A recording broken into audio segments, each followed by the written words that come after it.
Christmas to you and all. Cirque starts right now. That's perfect. All right, ready? All right, here we go. 3, 2, 1. Merry Christmas to you all. And Cirque starts right now.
Sit still anymore. I wanna break things with my hammer. I wanna start a little war. Isn't that what this little red button here is for?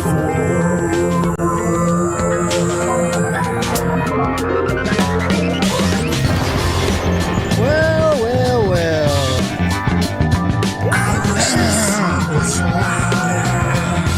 This song was louder. Check. ISO Mikey. I wish this song was louder. Oh, God. I love it. Welcome in one and all, and thank you for honoring your word. This is a Team Having Fun presentation. The Cirque Du Sirois Show. Cirque 2, Double Tap, back in business. We are the throbbing pulse of DFW. And we're going to have a little fun tonight, all you Circaholics, one and all. Welcome in. We're going to have a good time. It's going to be a good damn time. My name is Mike Sirois. I'm one of the two people getting you through the fun times this evening. Not doing it alone. No brother. Just Danny Bayless sitting right next to me, 3 feet to my left. Here's me. And here's Danny Bayless. Hello. Find him.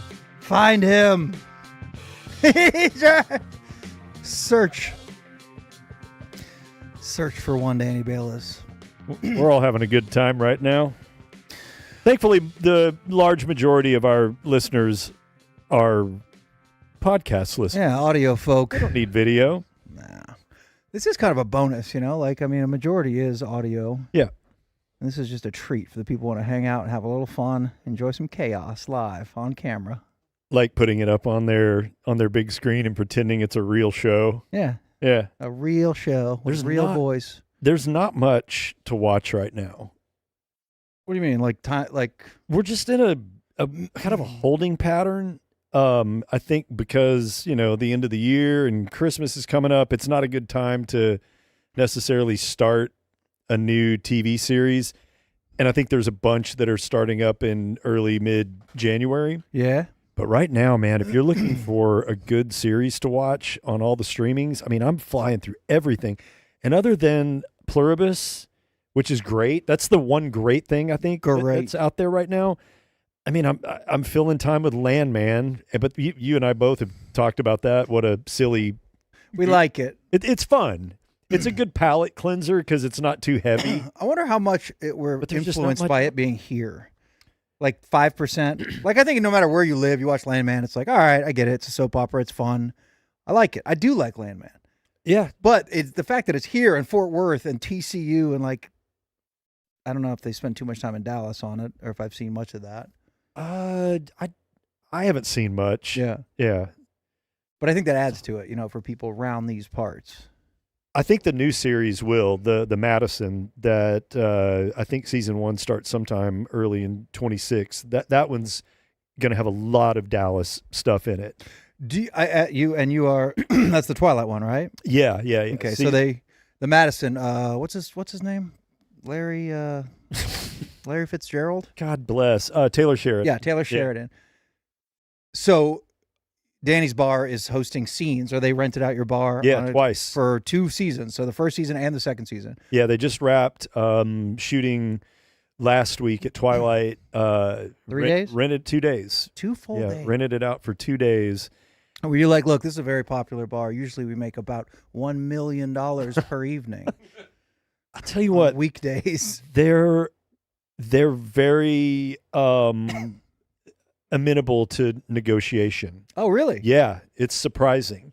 And to the point where the number that we settled on almost felt like it was too easy. Oh, like you could have got maybe. Yeah, but to me, it's like more than fair. Were you involved in those negotiations? Yes, absolutely. I mean, not personally, but I was definitely making suggestions and negotiating kind of through our GM. That's freaking. Like he was coming Elliot? to me and through Elliot, and he's like, okay, so they shot here last year, and this is what they gave us last year, and this year, blah blah blah. What do you think? And I just shot a figure that I thought was pie in the sky, and they were fine with it. Oh, so you're like, should I? Yeah, but no, exactly. If it's a fair number for you, if I felt like the number was pie in the sky, then it's very fair. And Yeah. I don't want to gouge people Yeah, of course. or take advantage, but you do realize quickly when you start dealing with these production companies that deal in television and movies and stuff, boy, their budgets are amazing. Really? Yes. Yeah. It's like a bottomless pockets, I think, when it comes to that stuff. I think his shit is selling like crazy right now. So he's blank checking pretty much whatever he does. He gets. But every production company always bitches about their budget and they couldn't do this and this, but it's all like relative because it's shit tons of money. It's relative when you think that we've spent our careers on mostly the audio side of this. Mm-hmm. And we, honestly, what we're doing with this video, what a weird camera angle. I know. What we're doing with this is, look, we know that not a small percentage of people actually watch us do this podcast. A less percentage watch us do it when it's actually happening now. And this is a great means for us to capture this and have visuals to promote the show. That's kind of like the idea behind having video is to use it as a promotional tool. But when you're dealing with that as the main medium, main format, it's crazy how much money these production companies have to spend. Yeah. I'm just looking at they're filming one scene in our bar and the amount of money. And it's not like it's $100,000 or anything like that. But compared to it's more than what we would ring in sales on those 2 days by quite a bit.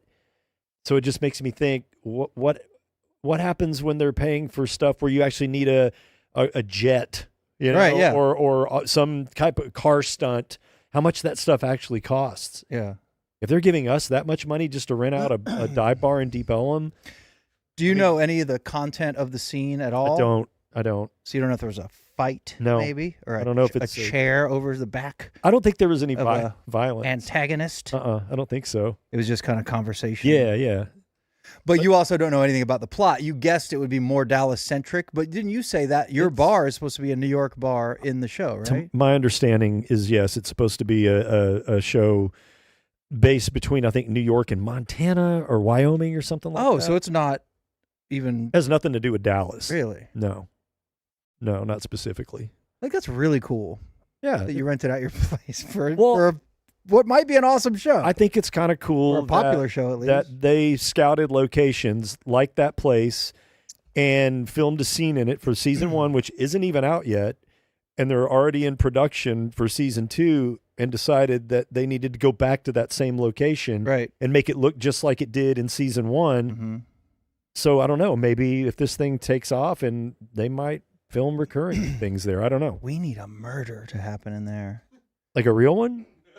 Well, no, I don't know. I mean, no. Not be like bad an for Alec Biz. Baldwin situation, but within the show, a murdering. That'd be cool. And then fucking blood everywhere, everyone wailing. I'll tell you one thing. Those production crews, the ones that come in and design the set and tear things down and put them back up, they're like jam roofing when it comes to cleanup. The best? the best. Really? It's like they were never there. You said that. When I they're love done. that. It's crazy. Yeah. And they made an improvement on one thing and said, if you guys want, you can have that and we'll just leave it there. And it was like this really nice window dressing that they did on the old, warehouse top windows that are kind of on the front of the facade. They said, we'll just leave it? We were like, yeah, that's cool. Yeah, just leave it there. You don't have any clue who, any celebs that we would have heard of? Michelle Pfeiffer. She was in the bar? I don't know, but I know she's one of the leads. Did she use the bathroom? Maybe. Okay. Maybe. I don't know why she would want to use the Twilite bathroom. Interesting. Yeah. I don't want to know that. I don't want to know that at all. Want to go sniff the seat and find out? I've used that bathroom. Well, I want to know if we've shared a common That's as close as you'll ever get. to Michelle Pfeiffer's Michelle Pfeiffer's butt cheeks. sweet butt cheeks. Well, that's cool. It's Thursday night. Normally we rock a little Dingu party on Thursday nights, but our buddy Trey Mitchell is running things in here today, and we got enough moving parts, so we didn't want to tack Dingu onto things. So in honor of Aaron Kelly Legal, we're going to do You People, brought to you by Aaron Kelly. And I'm still giving the damn bag away. Still giving the awesome Cirque Du Sirois Dingu champion of the world, Kelly Legal tote. And I don't know how we're going to... How do you get that if you're not playing the Bingus? Well, we want to give stuff away. We want to hook people up.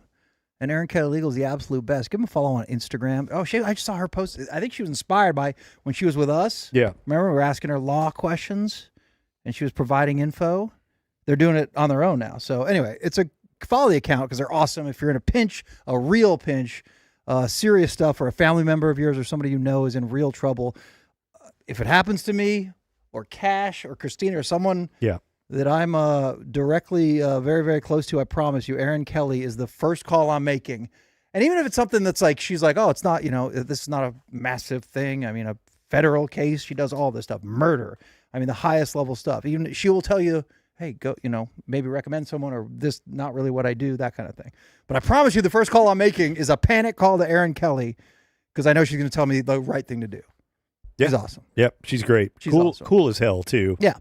And they normally sponsor Dingu, but again, we're just going to give it to, I don't know, whoever has the best You People question. Yeah, let's do that. But then we have to kind of compile them, so I don't know. We'll figure it out. We're a little bare bones tonight. It's all good. We're going to have some damn fun. Look at that camera angle. That says all you need to know. So weird. Thank you, Aaron Kelly Legal. Please follow them on Instagram. And if you need anything, 469-630-1945 is their phone number. Aaron Kelly, Kelley, AaronKellyLegal.com. Giving a bag away tonight. I love it. By hook or by crook. So get good questions in YouTube or Twitch. Pop them in the comments section. We'll copy and paste them. Pick our favorite ones, and the one that we determine is the best of the lot gets a bag. She's got a new bag. An empty bag for you to fill up. You have it. Real quick, I was taking my walk today, and we still haven't really done walk talk, and I want to because it's the loophole of health, I think. I don't want to work out. I sure as hell don't want to run. Walk. Just walk. The most basic thing in the world you can do is walk. Brisk walk. A nice brisk walk. But I was walking today, and I go to Kid Springs Park. There's a tiny little lake, and I walk around it thrice. I try to get 3 miles in every day. And it kind of gets you a little burn in your legs and your lungs. It feels good. So I go to the same park every time. There's a stairwell that kind of leads to like the track that goes around the actual lake. And I could see I was on a path. There's a Mexican woman walking, and I was going down the stairs. And then it's like, Were you holding a tray of daiquiris? Yes, she went right for my balls. Just like Danny. Same woman that did you in at La Bear. She's like 81 35 years ago. But like if you're on pace and I'm like, all right, I'm going to walk fast to get in front of her, so we don't walk. And then suddenly we're shoulder to shoulder. Yeah. And then we have to decide how we're going to handle this. So I saw it, and I was speeding up a little, and we got to almost the distance that you and I are, right? And she hadn't looked at me yet, and I'm merging into traffic on my walk, and she looks right at me and she just goes, ah! And I'm like, what the it was the oddest reaction, right? Lasted about 1.5 seconds. And then a giant duck flew like right past my head, right past her face, and into the lake that was behind her. You're kidding. So she was reacting to the incoming duck, but it looked to me like she was just so scared of my face, me, That reminds And I'm like, what? She scared me, and then the duck. I felt the damn breeze of the duck. You thought that you were so disgusting. Such to a her. disgusting freak. Ogre. Yeah.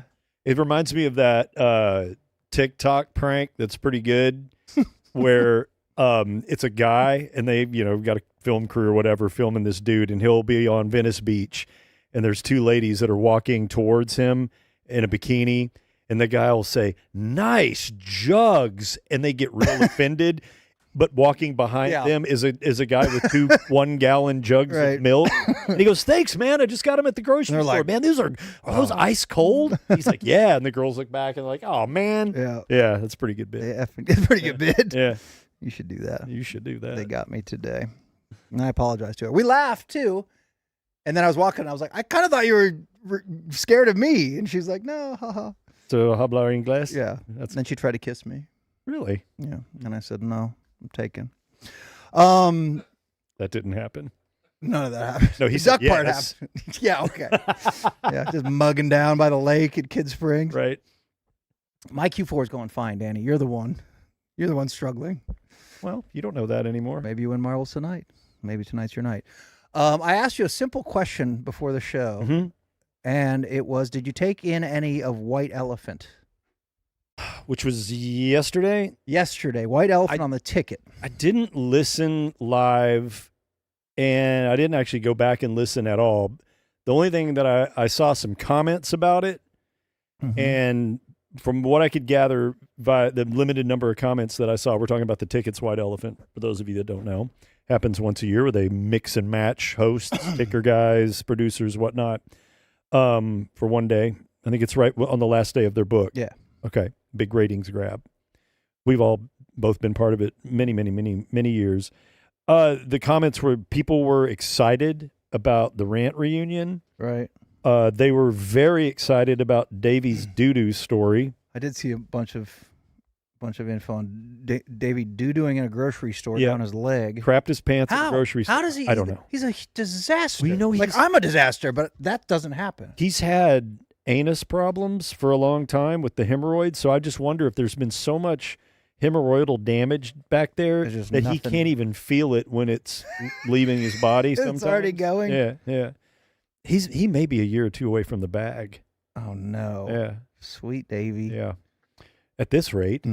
But he decided it'd be a great idea to bring that to the radio and tell thousands of people. And he's got his kid with him. And the kid's trying to unlock the shitter door while he's in there trying to manage whatever the hell. Yeah. And then he goes back in the grocery store and it's on the floor of the grocery store. And somebody had stepped in it. Yes. Yeah. And then he got home and he's trying to clean up. And then his teenage daughter says he's got chocolate on his leg and it wasn't. Anyway, I just don't know how someone has so many disasters as he does. He's a mess. He's always been a mess. Yes. Like, he's not settling down. He's the guy that put his income tax payment on a credit card, racking up about 27%. Amazing. Yeah. And just made revolving debt payments on it every month. I'll just make the minimum this month, but I'm going to get caught up. Catch up by next April. So, yeah, I heard about that, and then some other comments. Some weren't very nice. Well, I read some not very nice comments about it. The internet's in Won't general repeat them here. Fairly not nice place, I think, as far as reaction or like reviewing or rating anything. Yeah. I caught a good amount. I spent the day with my mama. I took her to Galleria Mall. It was in the cold open. Packed? She'd never been there before. Was it packed? It was good. No, not really. I love malls around Christmas. I've already taken her to North Park, which is beautiful. Yeah. And yeah, you're right. Christmas stuff. I'm like, she's never been to Galleria. It's not far. We went and got lunch and walked around, shopped a little bit. I was actually there. They were open. The Netflix house opened today. Mm-hmm. You know what the Netflix house is? Yeah, I've heard about it. I don't even know what it is, really. It's like interactive. So you can play Squid Game and you can go to wherever Stranger Things land is. And I walked right by it yesterday, and they were literally like pulling the tight plastic off the window. And there were people taking pictures. Like it was the first time anyone could see it, I guess. I happened to be walking by right when they were doing it. Because I thought it was open. I'm like, I'll go check it out and review it for the show. Like, that'll be fun. Yeah. But it wasn't open until today. But anyway, took her to the mall. Had a great time. But I spent a lot of time in the car. So I caught more ticket than I normally do. And I love White Elephant. I was kind of excited. So I opened the app up a little bit, which I don't do very often, And it was good. Like the ranch show was all great. It was funny, but I don't know what. It's hard for me and you to fairly review anything that happens on the ticket, because we work there forever, and anything negative that I would say, you could easily chalk that up as to a jilted former whatever, and I don't blame you, and you're right. And I admit I can't fairly judge it. Insecurity. Yeah, exactly. Jealousy. Right. Whatever. Yeah. But that said, generally, it's just I didn't laugh that much, I didn't laugh that much. But it's also because I don't know some of the guys. Yeah, there's it's things evolve, things change, and there's different voices. And honestly, my consumption of talk and media and music, it's pretty much, if I'm doing it at all, it's going to be something that I really, really want to intentionally listen to. Mm-hmm. Whereas talk radio, local talk radio, it's something that it becomes a habit and it's just always on. Right. And you don't really think about it that much, and you can tune it out if you want to. But when you kind of get out of that habit of it, you realize that it's not as important to you as it once used to be, I guess. And now if I am in my car, I want to listen to music that I want to listen to, or a podcast that I want to listen to, or an audiobook that I want to listen to. I only have 4 slots in my Jeep for radio. Yeah. Number 1 is still the Freak, or the Eagle. 97.1. I just haven't changed it. Right. And Christina's on there, Ben and Skinner on there. I love all them. So, but it's not like it isn't my position 1. But again, I just don't want to change it. Number 2 is the Ticket. 3 is KXT, which I listen to a shitload. And then I have the Fan as the 4th. And I jump around to all of them, like pretty equally, Yeah. But I don't know. It was just, I used to get so excited for White Elephant. Yes, because we were on it sometimes, and that's a whole different thing. But I don't know. Working there, I was so supportive and passionate about the Ticket and would make excuses for anything and love no matter what. And now that I'm not a part of it, and I'm not an active listener, you listen from a different perspective, and I just don't enjoy it as much. And I might even say, like, it feels like the magic is not there, but that could just be because of my position as a listener and as a former employee. It sucks, though, even for me, like, I loved it, but I'm just like...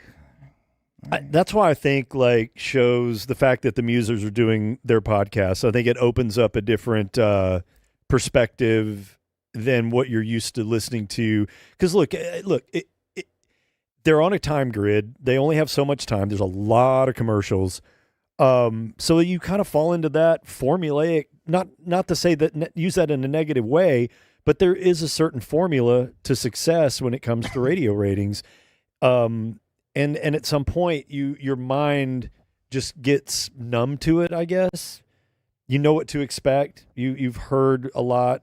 And their voices that have been, that's it too. They're comforting. Been around. They're comforting. It feels like a nice blanket that might not be the, maybe it's not the warmest, or maybe it's not. Hey, but this is my whoopee. But this is mine, and I like that, and there's a certain home feel to it. Man, I'll tell you one thing that has definitely taken me away from terrestrial radio, is the Apple CarPlay.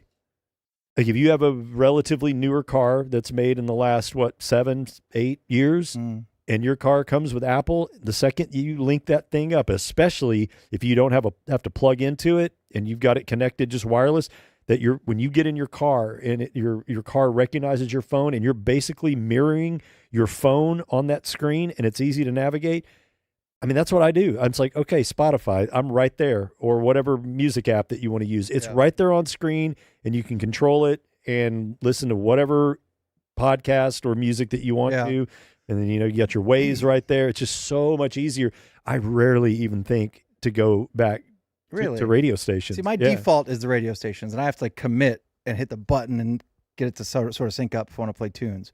So if I'm going on a short drive, I start with the Ticket, or I start with whatever, but it's just... Yeah, I never listen to the radio. I just kind of look at the Ticket like a sports station now, and they're good as a sports station. Of course, they're the best. But they're the best. Anyway, I don't know. Anyway, you brought that up. But I brought that up for a reason, and then we started talking about White Elephant, and some great memories we've had. And unlike me, Danny has like a vault on his computer of shit that he's done back in the day or stuff that's happened. And he just starts rattling off. I don't even just search for white elephant or what you started looking for. No, I did a search in my email for white elephant because I would always, all my correspondence I keep. But I wanted to start white elephant thoughts with an email that was sent to me. I got paired up or grouped together with Norm one year. What a combo. And this is only 4 years ago, dude. This is 2021. So possibly the last one I ever worked. Mm-hmm. Maybe? I don't know. Yeah, something like that. I think it might have been. So this is an email from Norm to me, and it's also to George and Dan. Because I'll say this, and White Elephant, you get grouped with whoever you get grouped with, and it might not be who you're normal or comfortable. If they're friends. Yeah. So someone has to take the lead and start like a group email, even like some ideas, and then no one responds, and you're like, oh, shit. All right, this sucks. So this is to George, Dan, me, Ringenberg, and Jeremy. Okay. All right. So Ringenberg was doing tickers, Jeremy on the board, and it was Norm, George Dunham, Dan McDowell, and me as a foursome. And this is Norm to all of us.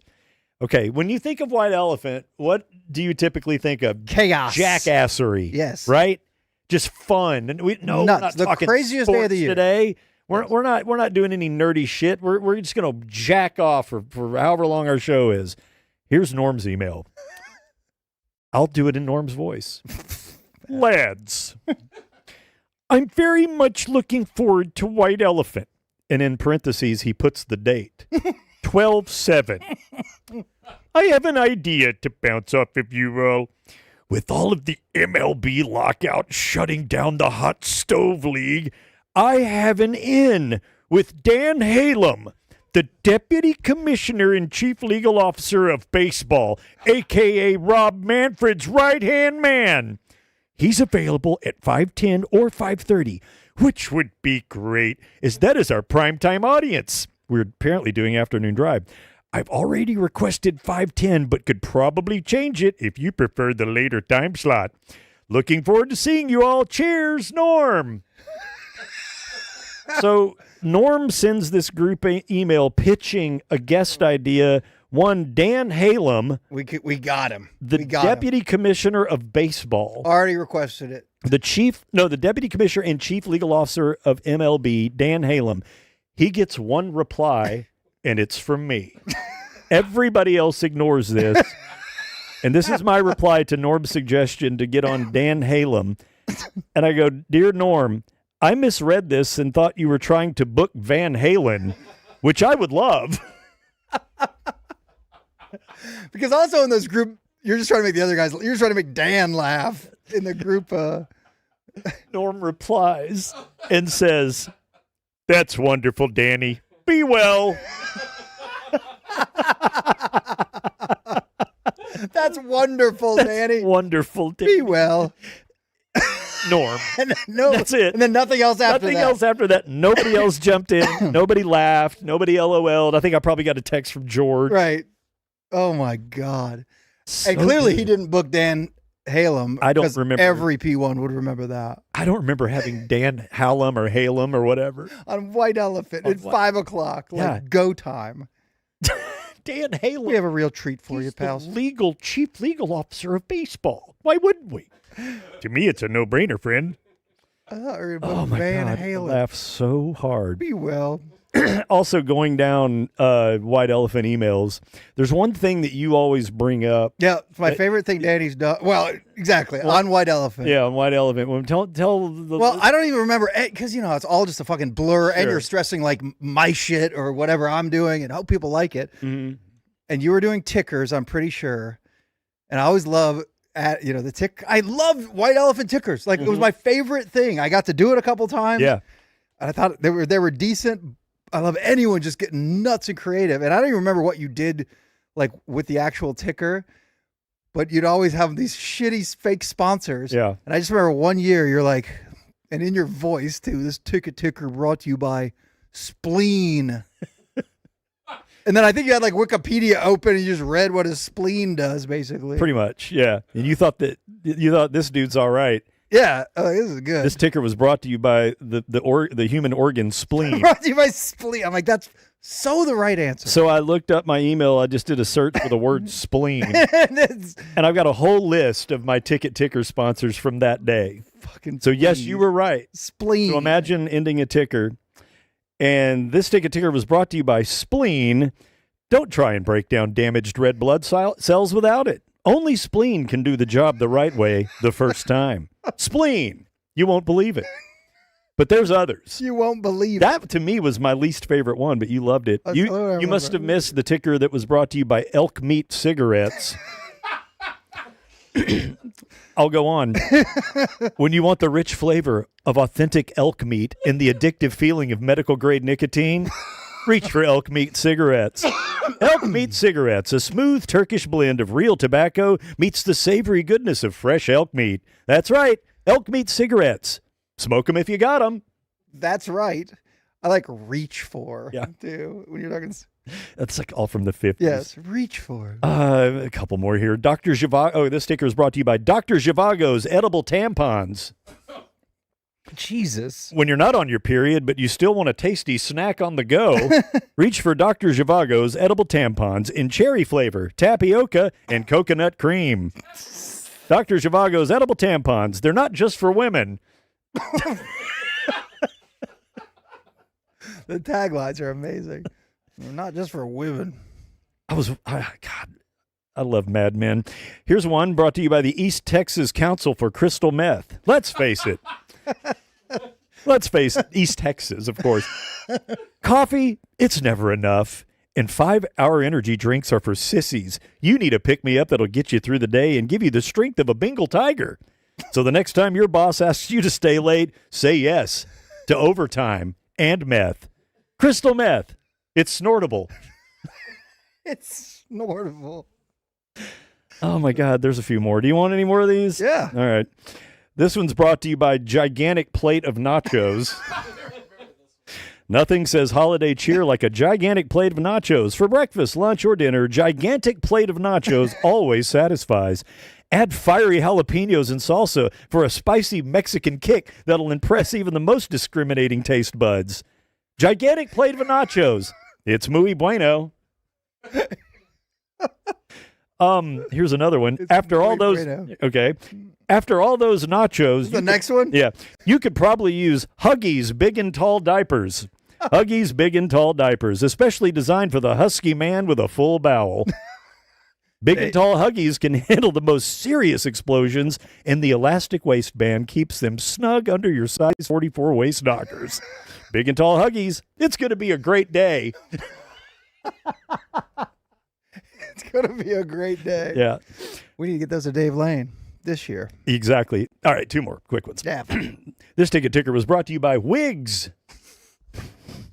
Everyone loves wigs. You can become anyone you want with a wig. Scarlett Johansson, Ewan McGregor, former Mayor Mike Rawlings, or even Cowboys rookie wide receiver C.D. Lamb. With a wig, the possibilities in life are just beginning. Become the life of the party in a wig. Wear a wig to a job interview, the car wash, or your wedding. Everyone will love you in a wig. Make new friends with a wig. Try a wig today and get a 25% off coupon for your next meal at Chewy's on Knox and 75. Wigs. Go big with a wig. Knox in 75 location has now moved to lowest Greenville. You can tell these are, and this is the last one. This ticket ticker was brought to you by Trinity River Expeditions. Why drive 3.5 hours to float down the Comal River when you can explore all the nature and wonderment right in your own backyard? With Trinity River Expeditions, you'll kayak over broken syringe rapids and feed the homeless people at used condom shores. You'll float past the scenic majesty of broken bicycles and old tires, take a dip in pure unrecycled motor oil, and make love under the stars with a complete stranger. And best of all, it's free. Trinity River Expeditions, a luxury everyone can afford. Jesus. So yeah, that's how seriously That was we one took day White of Elephant. tickers? One day of tickers. Yeah. That's fucking fantastic. But the fun doesn't end there, does it, Mike? Yeah, well, again, when you're organized like Dingu is, he has songs for every occasion. And I remember, I don't know what the second one is. I know at least what the idea of the first one was. Mm. Or the song itself. I don't know what the point of it was. Do you remember? I know we were doing White Elephant together this day. I think it was. I used to make fun of the Chili Peppers. Yeah. Mainly because I knew Groobs loved them, and it drove him a little bit bananas, and he'd always try to defend them. But I think one time I was making fun of the Chili Peppers and said if they didn't have the word California in their songs, they'd have no lyrics at all, and did a stupid, making fun of them parody just off the cuff. I think this is when I just took it seriously and actually tried to do a real pre-recorded Chili Peppers parody. I haven't heard this in 4 years, so let her roll, Trey. And right here, you're listening and watching the Cirque Du Sirois show live on YouTube. Right here. Brought to you by Spleen. Yes. Don't let those red blood cells do all the work themselves. And elk meat cigarettes. Stand by. I think you may have had something I had to do with this song. I don't know if there's a lyric making fun of me or. There it is. All right. Okay. Oh, it's Metal Bats. Oh, okay, there you go. Yeah, it is about you. That's loud. That's all right.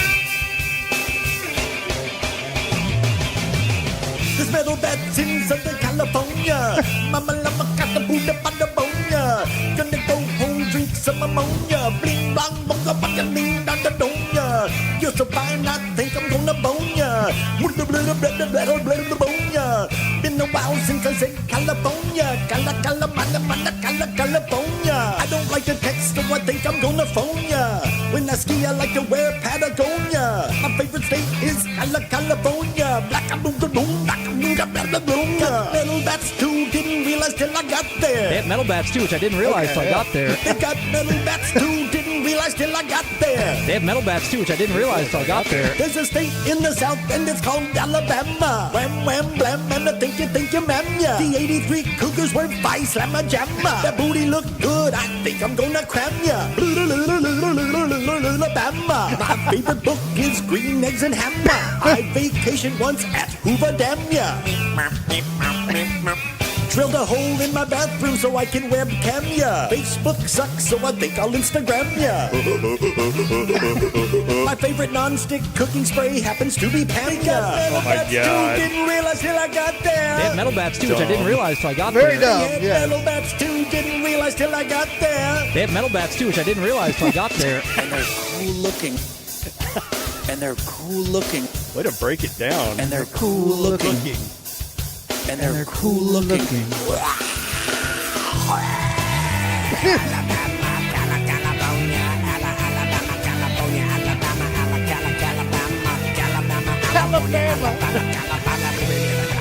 Is that it? 10 more minutes? 10 more minutes. Oh, okay. 9 more minutes? No, 8 more minutes. Wait. That's only 5 more minutes left on this. All right. Get that out of here. Okay. Okay. What a mail in. I like how you did something that didn't even really rhyme. No. You just said blah, blah, blah, hamma. My favorite non-cooking spray happens to be Pamya. Happens to be. God, I remember. Name another non-stick cooking. Yeah, no, it's the number Right. one. Fuck, that's so stupid. fucking dumb. They But let- funny. I know. And just you take chances. Maybe that's not that Yes. funny, but you take a swing. Yes. Corby did a song yesterday about Dedamore to Africa, to Toto's Africa.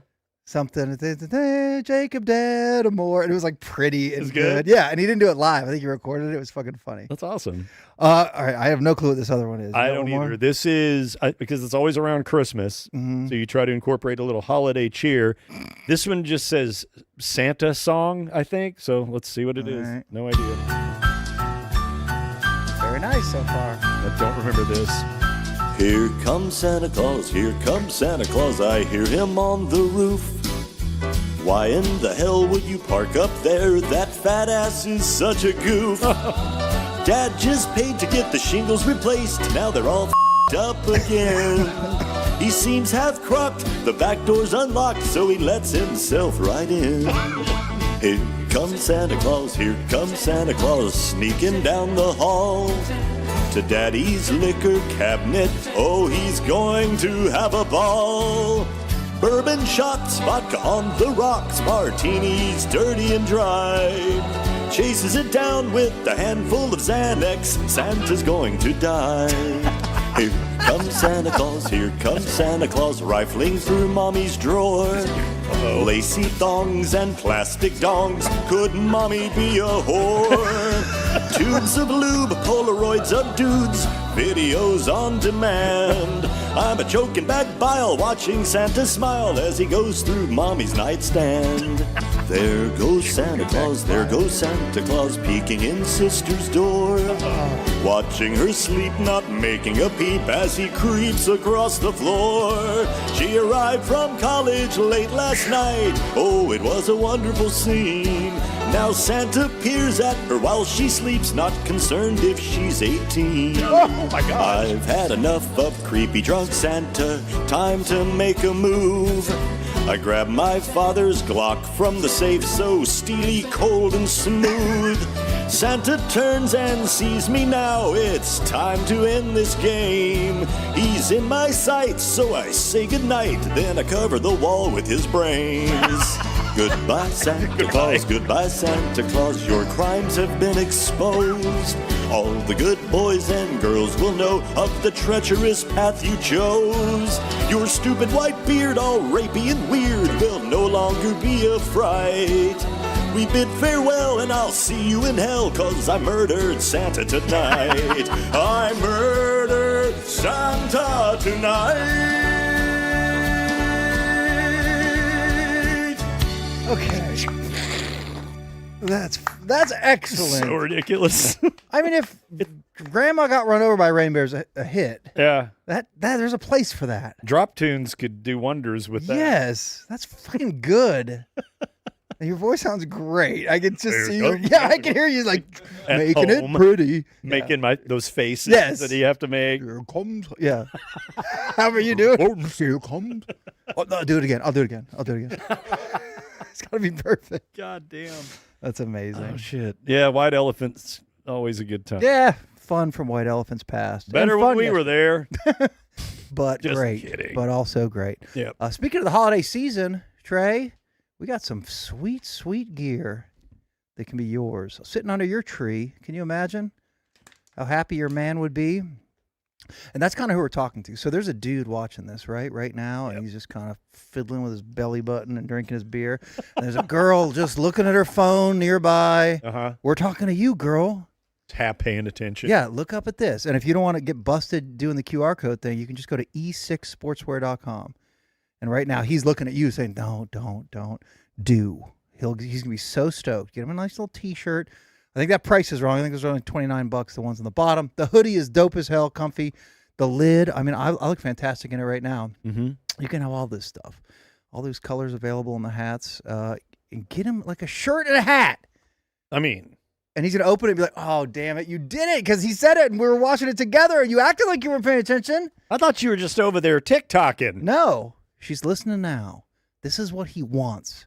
Even if he's looking at you doing the throat thing, like the cut it off and no, I don't want this. He wants He this. wants it. Yeah. He wants this more than anything. And I'm telling you, get one of those hoodies for yourselves, ladies. Yes. Because that thing, and I'm not kidding, is the softest, Yes. most well-made hoodie I have ever worn in my godforsaken life. I don't know why they're only, I don't know what it says on the logo, $45 or Something like $49. that. Yeah, I don't know. That's low. That's cheap for a hoodie, Yeah. for a pullover. And pullovers are cool. Yeah. Nobody wears the zip-ups anymore, do they, Mikey? Never. Well, I mean, oh, I actually didn't look down. Anyway, QR code's right there. e6sportswear.com. Look it up. Your man wants this stuff, and he's going to be thrilled if you get it for him. He may want a new roof as well. Oh, Danny. boy. Not Yeah. that he wants it. Nobody wants this stuff, but you got to deal with it. How many people get, oh, you know what? I think I'll be responsible to get my roof checked. No, you just wait for chaos. Yep. And then you panic and you overpay and all this stuff. You can just get a regular roof check and do it with our friends at Jam Roofing. you can get it done so Santa has a nice, clean landing spot. Yes, to get into your home. Or you can wait until Santa completely fucks your roof to hell, and then you call Jam Roofing, and they come out and Right. just fix all the damage that the fat man created up there trying to get down your Yes, chimney. December 26th is the busiest day for roofers. Right. worldwide. Just undoing. Just trying to fix it all. Yes. This fat idiot. Seriously, though, if you've been, like I mentioned on Tuesday, you get up there putting up your Christmas lights and you're seeing things that might not look normal. It's probably been, who knows? You lived in your house God knows how long. Maybe you've never had your roof looked at. You don't think about it. You don't think about it. Sure, it's fine. Yeah, you don't think about it until you're watching Cirque one night, and then you feel this trickle of water coming down on your face, and you realize that you're in the house alone. That's not a good sign. It's probably time to call Jam Roofing. Just look, preemptively, get on their website, email them, jamdfw.com, get on their, make communication with them so they have you in their database. That way, if something does go wrong, then you're right there. You're at the top of the list because you're a Cirque listener.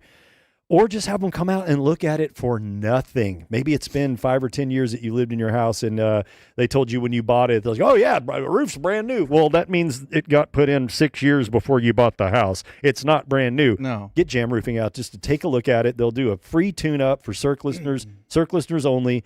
Go out there, fix any little minor problems that you have, tell you, how much life you've got left in it, or, God forbid, you need it replaced right now. And guess what? They handle everything.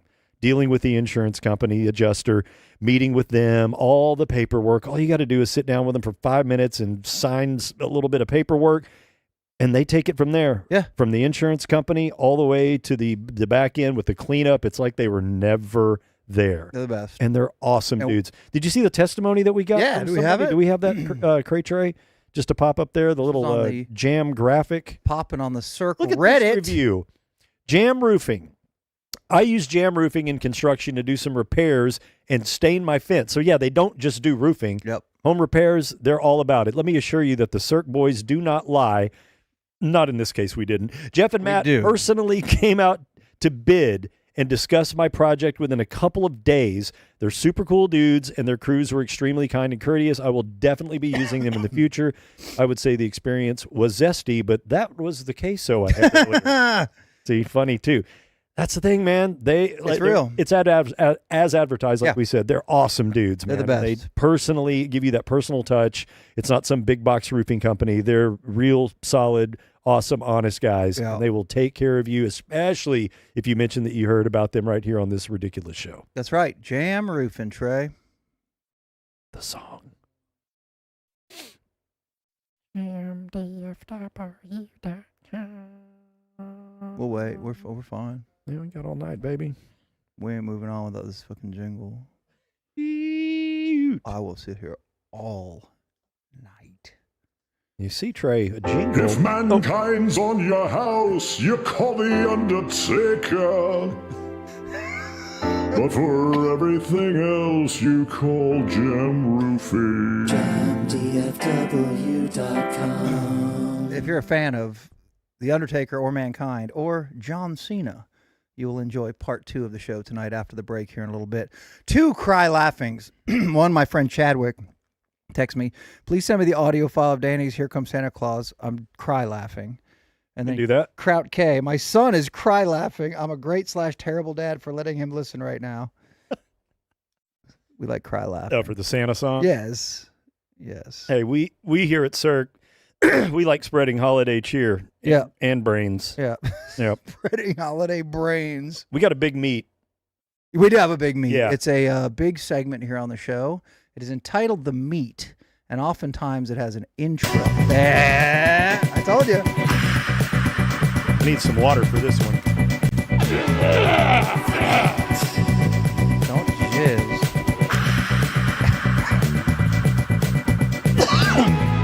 I'm excited for the meet today. I don't know what this is. Danny's like, I got it. I stumbled onto something pretty damn wild, and I can't wait. All right, let's jump right in. So, as I mentioned earlier, it's a rough time if you like watching good TV series like myself. So I end up scrolling through all the platforms just to see if something new is out that I may have overlooked. And I ended up on, I think it was Netflix last night. And I stumbled across this movie, and I want to show the movie poster right here, Trey, if you don't mind. It's a film called Woman of the Hour, and it is the directorial debut of Anna Kendrick. Now you recognize her from I do. like lots of different stuff. I don't know what from, but I do recognize. She's her from in, stuff. yeah, I don't either really, but she's very cute, kind of a little petite little thing, but really good actress. And she directed and starred in this film. It's the only film that she's ever directed. I believe this came out last year. And I read the synopsis and I said, you know what? That sounds pretty good because number one, it's a period piece that's based in 1978. Oh. We don't need to call Dr. Zhivago. You're going to be fine. So let me set this up a little bit of what this movie is about. So the setting is 1978, and it's on a show called The Dating Game. Yes. Now, if you're over the age of probably 40 or 45, you may remember growing up as a little kid seeing The Dating Game. I do. I don't remember if it was a primetime thing or it was like a daytime TV thing or a Saturday thing. Was Chuck Woolery the OG, or I think there's someone before him? I don't think that was Love Connection. That was a different thing. The Dating Game dates all the way back to 1965. Is that the one with three people hidden? It's usually a bachelorette, and it's three dudes, three bachelors, and they're hidden from each other. The bachelors can see each other. They're all sitting, next to one another on stools, and the bachelorette is isolated from them. They can communicate. The idea is for the bachelorette to ask the bachelors a series of questions, and based on their answers, she decides whether she wants to go on a date with one of them. She picks one, and then the show sends them off to a lovely vacation. All right, as on their first date. So by 1978, this dating game show, it was kind of nearing the end of its original run, but it was still wildly recognizable. All right. It had kind of a flirtatious tone, and it was paired with like real campy innuendo laced questions. Yeah, a lot of that. So the questions were all pre-written for the ladies and supposed to be kind of lightly sexy and flirty. The contestants were typically in their 20s, young, attractive, single people. Oddly dressed Yes. a lot of occasions. Yeah, well, I mean, for the time. But for the time. It was a lot of what kind of our branding looks like. Yeah. A lot of Yeah, oranges for sure. and browns. A lot of stars, believe it or not, either got their start or got noticed from appearing on The Dating Game, or somewhere in their young careers decided this would be a good career move. Steve Martin, Sally Field, Cheryl Ladd, Candace Bergen. All of them appeared on The Dating Game. Because it's in LA, right? Or Burbank or whatever, and they're just hiring actors who are good-looking people to do anything. And the way it's kind of like presented, it gives you a little bit of a California dream vibe. That whole LA chic, kind of cool to be out there in Hollywood kind of vibe. All right, so in 1978, there was one particular episode of this game show, and the bachelorette was a young lady in her 20s named Cheryl Bradshaw. At the time, she was a young, aspiring actress, and she was kind of trying to establish a bit of a foothold in Hollywood. She worked like typical entry-level entertainment jobs, took acting classes, she did commercials, background work, and she was kind of looking for her breakout opportunity. So her agent ended up booking her on The Dating Game. She was having a hard time getting gigs. And her agent said, why don't we put you on The Dating Game? It's a great springboard. And she told her about Sally Field being on it in the 60s. And she was reluctant because she wanted to be like a serious actress. And she said, you know what? I'll do it.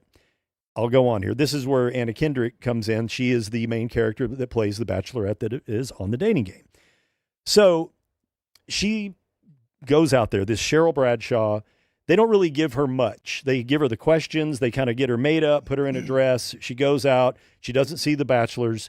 There's three dudes that are on the other side. Bachelor number one. Let's enter this guy. His name is Rodney Alcala, Alcala. He's bachelor number one. There's two other guys, but we're going to focus primarily on Rodney. So Rodney had a reputation in Los Angeles at the time as kind of a pseudo fashion photographer. All right. He was somewhat known in certain entertainment circles as a guy that, would take your picture. And he would often offer free headshots to aspiring young actresses and models. He was pretty socially skilled. He was smart. I think he went to UCLA, had a pretty high IQ. So all of these things with his, charisma and confident way that he presented himself, kind of made him a prime candidate to be on this dating game show. One thing about the dating game show is they did very, very little when it comes to background checks. Okay. The only thing that they did a background check on was to find out is whether or not you were currently married. But other than that, any type of criminal record, any of that stuff that wasn't just like readily, instantly available to them, they didn't really look past that.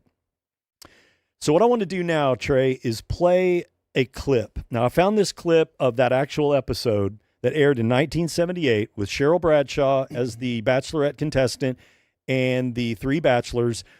I ended up going in and cutting it up to where all we have is her questions and the answers of Bachelor number one. And what I want you to do is when you watch this, tell me if you get any weird vibes from Mr. Rodney Alcala in this video. There are three bachelors over there. There'll be 1, 2, and 3. Ask them anything you like to find out more about them, except their name, age, occupation, or income, okay? And we're going to start by having them say hello to you and see how they sound. Number 1, would you say hello to Cheryl, please? We're going to have a great time together, Cheryl. Okay. Bachelor number 1. Yes? What's your best time? The best time is at nighttime. Why do you say that? Because that's the only time there is. The only time? What's wrong with morning, afternoon? Well, they're okay, but nighttime's when it really gets good. I'm a drama teacher, and I'm going to audition each of you for my private class. Bachelor number 1. You're a dirty old man. Take it. Oh, come on, over here.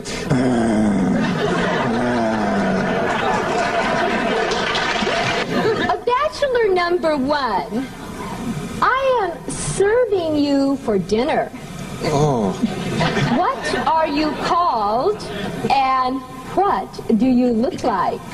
I'm called the banana, and I look really good. Can you be a little more descriptive? Peel me. Later,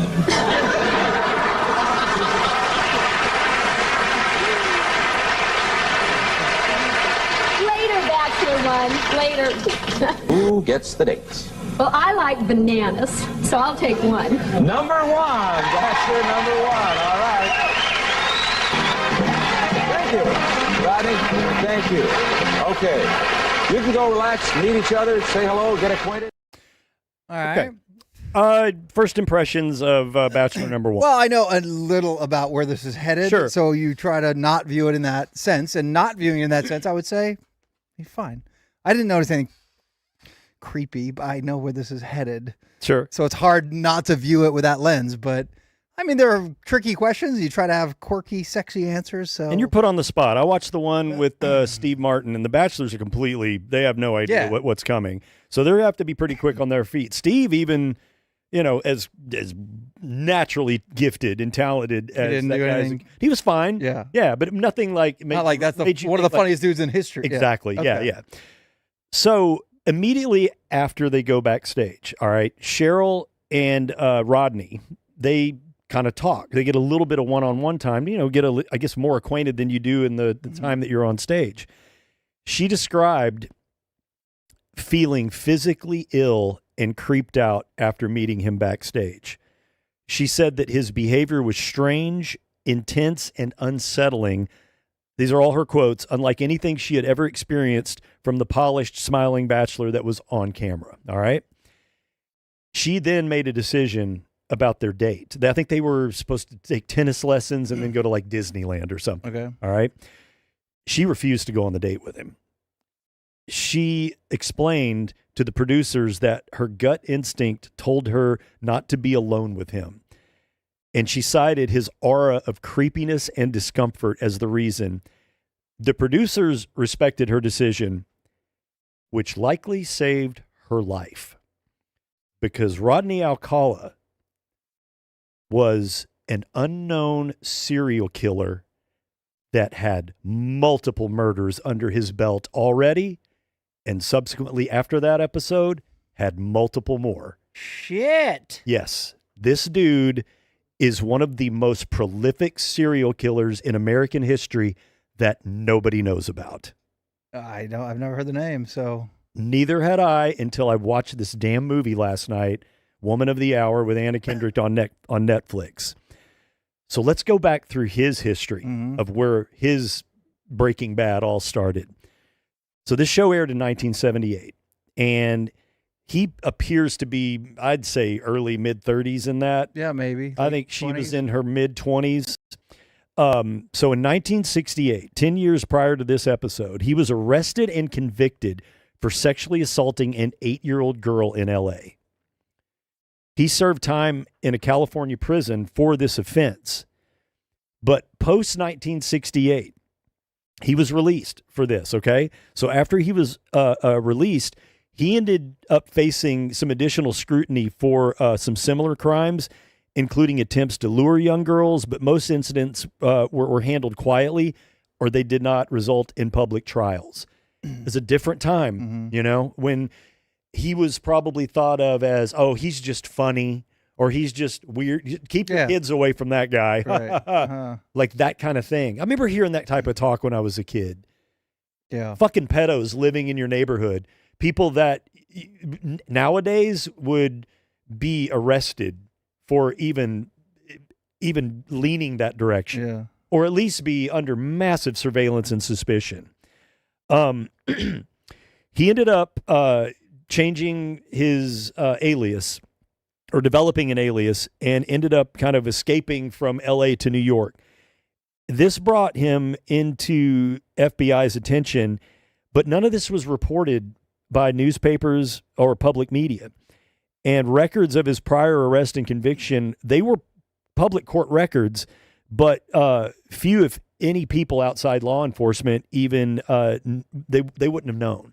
Because you think about it, it was the 70s, and if you watched Mindhunter, and you learn that because of people like Dahmer and Gacy, the serial killers that would travel, I mean, law enforcement communication was so fragmented back then. Like police departments did not communicate with one another, and it took like a big case or a big media story to get this stuff into the forefront before law enforcement would react and start talking to one another. And there was no DNA and fingerprints were not shared. There was no database for that stuff nationwide. So this guy was pretty much free to do, as long as he could worm his way out of convictions and arrests. The immediate concern was move on. Exactly. And they probably just didn't want to deal with it unless there was something like serious to their eyes at the time. They just, didn't want to fucking deal with it. So by the mid 70s, we're talking about like in 1975, a couple of years before he appeared on The Dating Game, he had already murdered several women. They found this out after, once he was caught. But the crimes were unsolved at the time, and no public connection was ever made to him. So when this episode aired, it's intimated in the episode that somebody in the audience recognized him as someone who may have harmed a friend of hers. Oh, really? That didn't happen. Okay. Not one person. Like Anna Kendrick touch. Yeah. Like not one human being that watched that episode reported him. Really? Yeah. Not one person. All the millions of people, and TV was huge, especially game shows. It was the era of game shows. Not one person reported him as suspicious or connecting him to any crime, which is, to me, shocking. Now, once he was caught, there were people like, oh, yeah, that guy from The Dating Game. Yeah, I remember when he did that. But at the time when it aired, they didn't recognize him as somebody that had done anything bad. So only the 1968 conviction existed in official court documents. So nobody really knew that this guy was a bad dude when he appeared on The Dating Game. So after the game show, in late 1978, he returned to killing. And investigators later linked additional murders and violent assaults that were committed in 1978 to him. So he was killing before this episode aired and afterwards, including the killing of a 32-year-old woman named Charlotte Lamb in June of 1978. This was before the show aired, but it was not yet publicly attributed to him at the time. So in early 1979, he encountered a 15-year-old runaway. He assaulted her and took her to an isolated area. She escaped and reported him to police. They briefly apprehended him as a result, but his mother posted bail and he was released. Nothing further happened. In June of 1979, a 12-year-old girl disappeared near Huntington Beach, California, and they immediately connected that case to a suspect sketch and other evidence to him. He was then arrested in July of 1979 and charged with her kidnapping and murder. After that, he was convicted of kidnapping and murder of that woman in 1984. He was sentenced to death in California. In 1984, the Supreme Court overturned the death penalty, and due to legal issues with the trial, he was ordered a new trial. So in 86, he was convicted again and sentenced to death. Sorry, they didn't overturn the death penalty. They just overturned the death penalty in his case. Yeah. In 86, in the retrial, he was convicted again. And they kept appealing this and getting it overturned and then But he was still in jail from that arrest. Yeah. So when the 2000s come around, and then they've got DNA evidence, additional victims were linked to him and physical evidence. So it turns out that he was convicted, I believe, of 5 total women post the dating game appearance. But it is believed that this guy, that there are between 30 and 100 deaths at his hands. Jesus. And the reason that they were never able to link him, so when they arrested him, he was a photographer. They found shitloads of photos. Really? And they were able to identify some of the victims on the photos that he had, but some of the other photos that he had, they were like, we don't know who these women are. They could never find the identities of these women. So based on the photographic evidence and the way that these photos were taken, these women that they never were able to determine who they were probably dead too, and just Jane Doe's. Jesus. This guy was a machine. Yeah. And you wonder, why is he not in the same conversation as Bundy, Gacy, It's weird how Dahmer? some of them click that box and become like known to every person in this room and everyone you know. And some are just names you've never heard. There's many reasons, or many theories, but the ones that make the most sense to me is that his crimes, during the actual times that they occurred, they were hidden. Like these were just missing persons. Yeah. You know, these were they were never able to link anything to him, so they didn't find out about these murders until much later. You know, in the 80s and 90s and 2000s. He also kept a really low profile, and he was kind of a normal public persona. He didn't Sans going on one of the most popular game shows in America. So bizarre. So incredibly bizarre. But other than that, he just kind of blended in. You know, he didn't really stand out, and a lot of people described him as dull. Really? Whereas, you know, Dahmer and definitely Bundy, those guys were attention seekers. Yeah. They loved the media. I mean, Bundy represented himself in court, defended himself. Yeah. So this guy just kind of floated under the radar, man. Just flew under the radar. And his convictions, they were spread across decades, but there was never that one big trial. Yeah. That put him on the, or that big arrest that put him on the front page. Right. They were just kind of like peppered across, you know, and they were mostly runaways, girls that were, you know, kind of on the fringe. There wasn't like the rich white girl that, you know, that there was a lot of attention about her being missing. Search for. Yeah. Jesus. And you wonder what happened to Cheryl Bradshaw. She stuck around Hollywood for a little while longer. This thing stuck with her once it all came to light. She ended up quitting acting and lived pretty much a life in anonymity for the rest of her life. She, I believe, died in 2018. Alcala was on death row, and he died, I think, 4 years ago, just in incarceration of causes unknown. Yeah. But insane. Yeah, that's wild. Never heard his name. Never I knew that had story. not either. And I'm sure there's people that are watching and are like, hey, Joe Rogan did a podcast on this like 3 years ago, dude. It's like, okay, great. But I had never heard of it. No. And I wanted to present it to Mikey. I Yes. just thought it was fascinating that you literally got footage on a national TV game show in 1978 of this lady Yes. and this guy having this flirty banter. And the fact that she decided immediately after the show, spending 3 or 4 minutes with him alone, it's like, there's no fucking way that I'm going out with this dude. Tennis lessons with this guy. No, thank you. No, thank you. Jesus, that's crazy. Scary. Like, it saved her life. Yeah. There's no question. Yeah. That I fully believe that. You know, it's had really they gone weird. out, he would have murdered her. And we're glad that didn't happen. Yeah. Obviously. But had that happened, had they gone on a date and she ultimately was murdered, that would be known as the dating game murder. Yeah. And that dude would be a household name. 100%. You know, yeah. as weird as that is. Yeah, the fact that she lived kind of kept him under the radar in the pantheon of noted serial killers Jesus, through that's ages. crazy. Amazing. All right, well, you know what we got to do? It's a good movie. What's it called again? Woman of the Hour. It's an hour and a half long, and it's really well done. And if you like, you know, I love films that try to replicate the vibe of the 60s and 70s.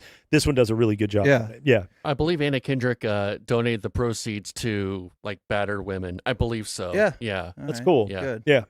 Well, you know what we got to do? We got to find this son of a bitch. We're going to blast this crime. Because this is how it starts. A little podcast like us. If we start digging. Well, you know, we get the answers, and then we break the chains. You know, he died on death row like 4 years ago. So, good job, Mikey. Case closed. Hey, right here, baby. Blasted. Blasted. Consider this crime blasted. That's right. That sounds like intriguing, interesting television, Danny. Cool movie. There's more interesting, intriguing television on the Cowboy Channel. Did you know the Cowboy Channel exists? Where is the Cowboy Channel? I'll just read this copy. Don't tell Jake. And then you can decide for yourself. But we have something cool you should watch. The Cowboy Channel debuting an 8-part docuseries set against the breathtaking backdrop of the Grand Teton Mountains. I actually tried to not summit the Grand Tetons, but I went hiking, and we got to a very high vantage point right next to the Grand Tetons, which I do believe in a native tongue does mean the giant tits. I think it's tetas. Yeah, but break it all down. That's what it. And cut that out when we send this live spot. Cut that part out. Okay. In 3, 2. Cowboy Channel, 8-part docuseries up in the Grand Teton Mountains following the emotional high-stakes battle for the future of Jackson Hole, Wyoming's legendary Diamond Cross Ranch. It premieres on the Cowboy Channel Sunday, December 14th, 6 p.m. Central Times when this thing starts. A rare, unfiltered look at a family. This is like all your Tyler Sheridan stuff, I love this. but real. Let's go. Like if you like Tyler Sheridan stuff, this is the real stuff. I like Taylor Sheridan, too. Yeah, me too. Cut that part out, too. Yeah. Cut that part out, too. In 3, 2. This is a rare, unfiltered look at a family trying to preserve not only their land, but their identity, Danny. The family's lineage traces back to 1912, when their great-grandparents homesteaded the valley. As development swept the region, the Diamond Cross remained one of the last protected family-owned ranches with unobstructed views of the Tetons. The Grand Tetons, Danny. I'm just glad it's not the Dallas Cowboy Channel. It is not. It's not the Blue Star Network. No. It's on the Cowboy Channel. For more information, visit cowboychannelplus.com. And you can truly have it all with the Cirque Show and with the Cowboy Channel. Check it out. This Sunday. We're going to take a quick break. Speaking of the Cowboys, we have piping hot Cowboy predictions for what you're going to see Sunday night against the Vikings. The world will be watching. We have something coming up and a special guest. If you're a fan of our Freak Days, there was a regular contributor who anytime the wonderful world of professional wrestling came up, we would go straight to our friend Brody, who's going to join us here in a little bit via Zoom as we have a tribute to John Cena. Great. Which you don't even know why the hell that's going to happen. And also, more importantly, jump in with you people tonight. I'm going to check every single chat that's been fired off. We're compiling those. And it's brought to you by Aaron Kelly Legal. You're getting the tote bag because we don't do bingo tonight, but you're getting the sweet bag if you ask something that's funny or great, whatever. We're going to give it to somebody. We'd like to thank Aaron Kelly Legal for supporting this show, and you should support them. Follow them on Instagram, and if you're getting in any deep trouble, Aaron Kelly Legal can hopefully help you out of it. But you people, questions, put them in chat. We're going to answer those. We're going to have a marble race, and we're going to do a Danny Insisted, a tribute to John Cena, and that's all next right here on the Cirque Du Sirois Show.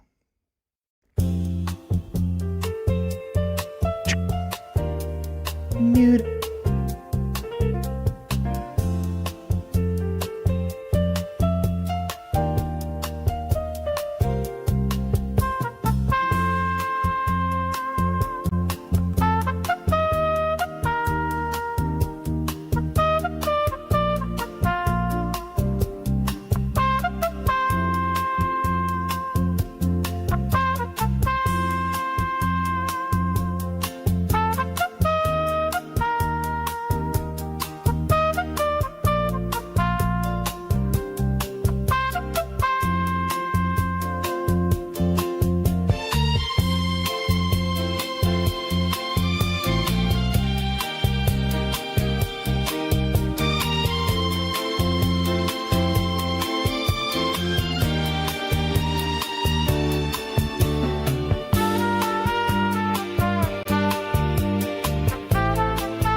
Whoop, there it is. Welcome back.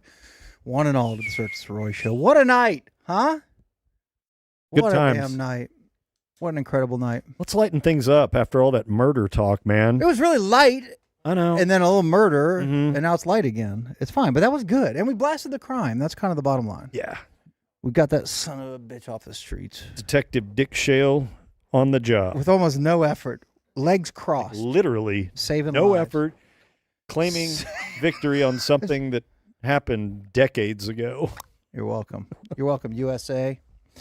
Ted Bundy was always my serial killer. But just 'cause I'm a Florida guy, and that's where he met his fate. Yeah. At Old Sparky in Stark, Florida. Man, I've tried I know we're going to get to this, but I've tried watching that damn Monster Ed Gein on Netflix. Mm-hmm. And every time. Too hard? No, it's just not very well done. I don't know. Okay. And Ed Gein, I mean, wow, he kind of started it all. Where's he from? Do we have a great true Texan mass murderer? Midwest, I feel, but yeah, he was the inspiration for Psycho, for Texas Chainsaw Massacre, probably a number of other Silence of the Lambs. I think He was? Yeah, Really? yeah. As far as Buffalo Bill, the skin suit and all that, Ed Gein was doing all that stuff Really? back in the 50s. That sounds like a terrible American. Not a good one. Let's talk about a great American. Yeah.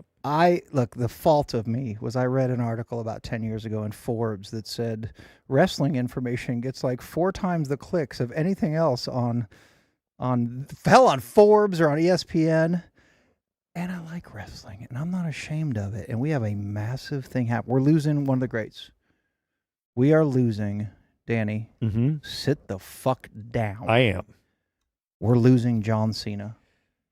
I have heard that We're losing John motherfucking Cena. He's retiring. Yes. On Saturday. It's his final match. And what a great way to send himself off than a cameo on Pluribus. That was cool as shit. I didn't know that was happening. That was awesome. I didn't either. I like how, and then after he's on Pluribus, whoever it is, he's like, you heard what John Cena said. Like they called him John Cena. Right. Like every time. It's so perfect.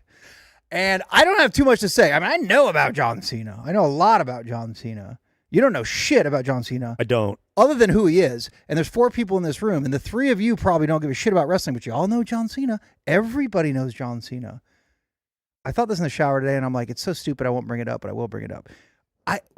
LeBron James or John Cena as far as facial recognition percentage in the United States of America. And it might be LeBron James, and yes, I'm picking like the most famous basketball player. I bet it's really close. I bet it's really close. Yeah. More women probably know John Cena? I would think. I don't even think of him as a wrestler anymore. To me, he's action man. Crossover talent. Yeah. We can only go about 1 or 2 minutes talking wrestling, but whenever wrestling comes up on this show or on our show on The Freak, or prison comes up on our show on The Freak, we have a very special guest that we'd like to have join us. He's one of our favorite people in the whole world. Let's hope he's joining us on Zoom right now. It's our buddy Brody. And he's muted as shit, and I love it. Is he? Yeah, he's muted.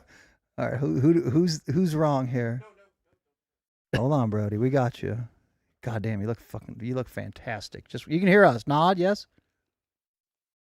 Yeah, he hears Right, he can hear us. It was working earlier. Yeah, hang on one second. It's all good. Collect your John Cena thoughts in this time. Uh-oh. Such a nut. Are you muted, Broads? Or are you unmuted? You don't know? He doesn't have any idea. Look, there should be like a microphone. Is there a red X across it? Like, no. So he's unmuted, he says. Okay. I love it. I absolutely love it. There he goes. We'd like to thank Brody for joining us tonight. And I think that went really well. Okay, that's Big Papa Pump. If this is a silent quiz, he's got... What?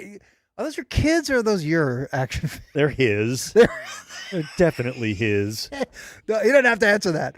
I don't legally have to answer that. He probably sleeps with one under his pillow. He had a Gunther action figure. That's who John Cena's facing this Saturday in his final match ever. I want to know what Brody Hang on, Brody. You just stick with us. We're going to figure it out. What was his first acting role? Who, John Cena? Yeah, like when because a lot of these guys I actually just try listened. to cross over. He was on. A few of them are really, really successful at it, but Boy, I think of him more as an actor than a wrestler. Brody's going to be pulling. Look at him. He wants to talk so bad. We'll have you on in 1 second. He was on Rogan. John Cena was a few days ago, and I actually did listen to it. He talked about that. Like, he did a bunch of shitty acting roles, like action, terrible stuff. Then he's like, we're done. I'm done with this. And then he left it and went back to wrestling. And then it was Amy Schumer or Poehler? Poehler, SNL, Schumer, stand-up. Poehler then. Okay. And the other dark-haired girl who was on SNL. Tina Fey. Yes. And they had Trainwreck, I think. Was that the movie with LeBron, too, I believe? And he had a cameo in it, and they asked him to do it. And it was like, he's like, screw it. Yes, I'll do it. And he's like, I did okay. I did a good job. They liked it. They were laughing. And the thing with movies is you can try like 20 takes of something and no one laughs at 18 of them, but if 1 or 2 of them are funny, we're like, we'll put that in the movie. And then suddenly, wow, this person's funny. But he liked it. He did a good job. So that worked.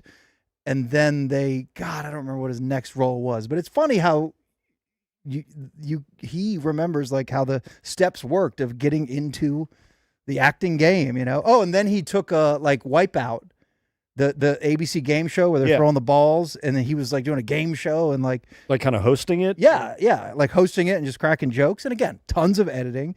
So good work there. And he's like a likable dude. He's got a good look. That's the thing about wrestling that I think it's probably more natural for wrestlers to make that jump because they already have to have a cultivated personality. They've got to be able to sell the bit in the wrestling arena. Yes. So they've kind of got a leg up on just taking Tony Romo or, Randy Moss and go be in movies. Which those dudes, I mean, they're not trying to be, primarily personalities. They're in there to catch touchdown passes. Yeah, and their time in front of a mic is a beat down, is a beating, not their job. Right. But dude, think of any wrestler ever that was more, I don't want to say, because there are some that are more known just for like kicking ass.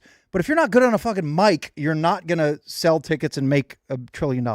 Now, I'll say The Undertaker didn't really talk that much, but he sold himself with just this crazy look. And like Brock Lesnar, just look at him and you're like, I believe this guy could kick anyone's ass.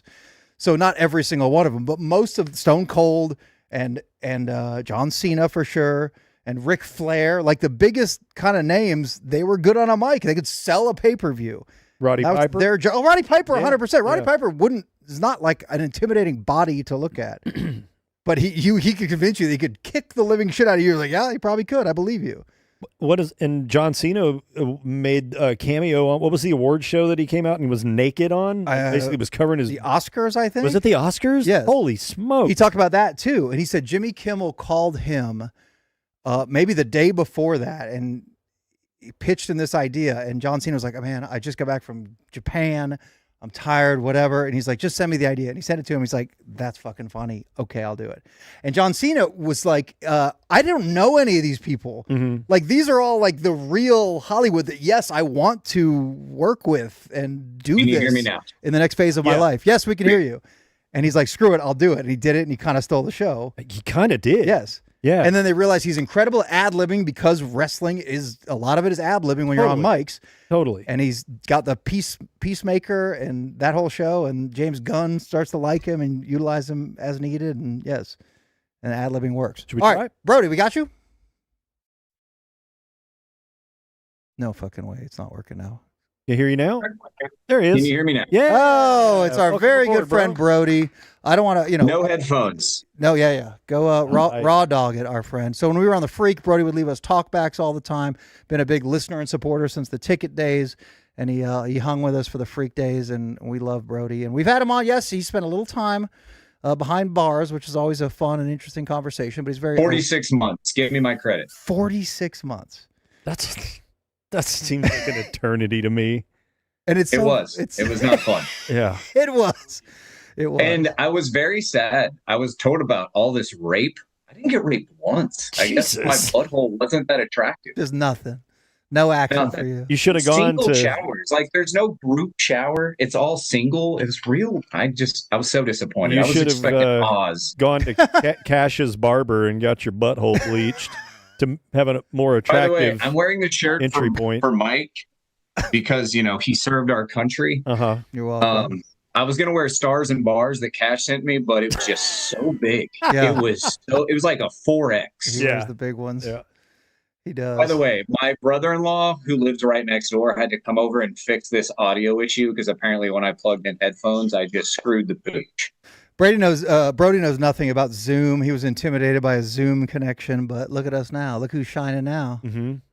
Yeah, and much like blurry glory.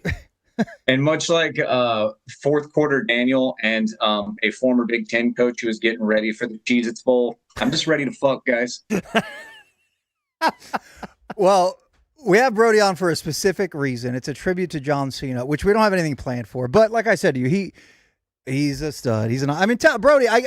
Brody kind of likes the bad guys. Mm-hmm. Brody's a fan of the guy John Cena is fighting this Saturday in his final match ever. But I'll let Brody tell it. Tell it. Do you like John Cena? You certainly respect John Cena. Where are you at with that? Absolutely. So in my early 20s, when he was, the biggest thing and he was forced down our throat, I hated him. But as I've gotten older, I respect him. And I mean, he's the absolute workhorse. I mean, if you want someone to be your franchise player and be the face of your team, there's no better guy in the world. He holds the Guinness record for most Make-A-Wishes. He's just a good human being. There's not much else you can say about the guy. He's the hardest worker in the building. He tries to make the company and everything he does, no matter if it's movies or whatever, he tries to make it better. He's a great dude. Now, when you go to live shows, is it still extremely fun to chant Cena sucks? Absolutely. But no, just absolute respect for the guy. But yes, on Saturday night, he will tap out to the greatest professional wrestler walking God's green earth in Gunther. That is not biased. That is legit. Gunther is the greatest wrestler walking the earth today. I don't even disagree with Brody there. So you think his final match he's going to lose? Well, Brody? Yes, I think so. Why? He may not, but Cena respects the business and he realizes you come in on your back, you go out on your back. Okay. And this whole thing is to build up the next big guy. Gunther kind of already is that, but Gunther can be either a good guy or a bad guy and a face of the company for the next 15 years. And if you're going to skyrocket a guy, there's no better way to do it. John Cena's never tapped out. And Gunther will tap him out on Saturday, and I will need Stanley Steamers to come over and clean the ceiling of my house. Yeah, you and Dave Lane's house. The ceiling. Yeah. That's, Danny, how it kind of goes. After they get done with the grocery store that Davey recently visited. Once Stanley is done with Kroger. That's how it works in wrestling is when you're leaving, you pass the torch, if you will. Sure. And when you're someone on the level of John Cena, again, in this predetermined world, you still have to do it. And John Cena, the only reason I think he has a chance of winning is because it's so not what he would do and that sort of thing. But you know what? He doesn't. Brody's right. He's going to lose. I didn't know he's never been tapped out. Is that right? Yeah, he's never tapped. And the weird thing is he's opening the show. That was his thing because the whole show is built around NXT guys, which for Danny, NXT is their developmental show that's on the CW. Don't watch it. It's terrible. But when the guys get good, they bring them up to the main roster. And so this whole show is NXT guys versus main roster guys to kind of give them a shine, since Kurt Angle is the one that gave John his big break when he was in 2002 when he was upcoming. So Cena's actually opening the show. He'll be the first match and then kind of give way to all the younger guys. So that's what he wanted to do with his last show, is as a good dude would. Mm-hmm. But he's also a vocally good dude, so there's a little bit of cheese to it. But I think he's proven that he's so good that it's real. Right. But he wants to use his last day to highlight the future of the business. Look, the real reason Brody is here is we want to check the depths of knowledge about the great John Cena with you and I, Danny. And you know what? Don't worry. We're going to work as a team. Okay. But Brody has some John Cena-based questions for you and I to work together and answer. And I'm going to give you every opportunity to answer them first. If I can help, I will try to jump in and help you. If I don't know, Brody gets a point. Brody, begin the John Cena Memorial Quiz now, please. Okay, for 15 points. What did Lloyd Christmas and John Cena have in common? Christmas. Ooh. Wow, that's good. From Dumb and Dumber. Lloyd Christmas, of course, Jim Carrey's character from Dumb and Dumber. What did they have in common? Like a gap. They both have a chipped tooth. Does he have a chipped tooth? No, in I don't real think. life? Not that I know about. Bowl haircut. Bowl haircut. Aspen. Mm-hmm. I'm gonna. John Denver's full of shit. I bet he's got in real life a chipped tooth. We're gonna go with something with a chipped tooth, Brody. That is wrong. That's negative 30 points for both of you. They were both limo drivers. Okay. Some of his questions are harder for me only, I think. And yes, what did he do? He was a limo driver for somebody's entrance, like before he made it big. Yeah, well, and he drove it. He legit like drove a limo before he became a wrestler. When he was trying to make ends meet back when he was in LA, training to be a wrestler when he was the prototype. So that's what's around the corner for you and me. Chauffeur boys. I'm interested.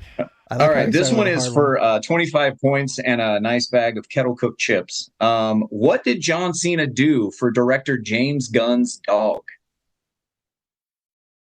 Okay, Danny has no chance at this. What did he do for James Gunn's dog? Actually, I think Danny has a good chance of this, knowing Danny's background. He castrated it. No, he played the piano for him. John Cena is a self-taught piano player. No shit. Well, he has a thirst for knowledge. I know that now. He spent a decade. I don't know if there's a question coming up. He spent a decade trying to learn Mandarin, so when the WWE went to China, he could do a speech at the beginning of it. What would that sound like? I'm not doing the voice, Danny. Besides, Brody. I think it also had to do with him getting in trouble for calling Taiwan a country while doing a promo for China, and they got really pissed off. Right. Understandable. Okay. What is the difference between John Cena and Michael Jordan's dad? John Cena's dad is still alive?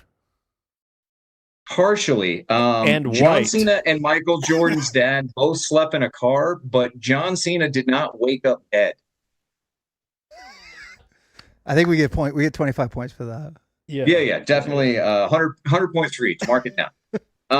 Okay, this one's for Danny only. Uh-oh. Danny, what is John Cena's real name? Juan Cena. Okay, funny story. He came out in a luchador mask one time in Mexico as Juan Cena. I win. Yes, I'll give you 2.5 points. John Cena's real name is John Cena. Right.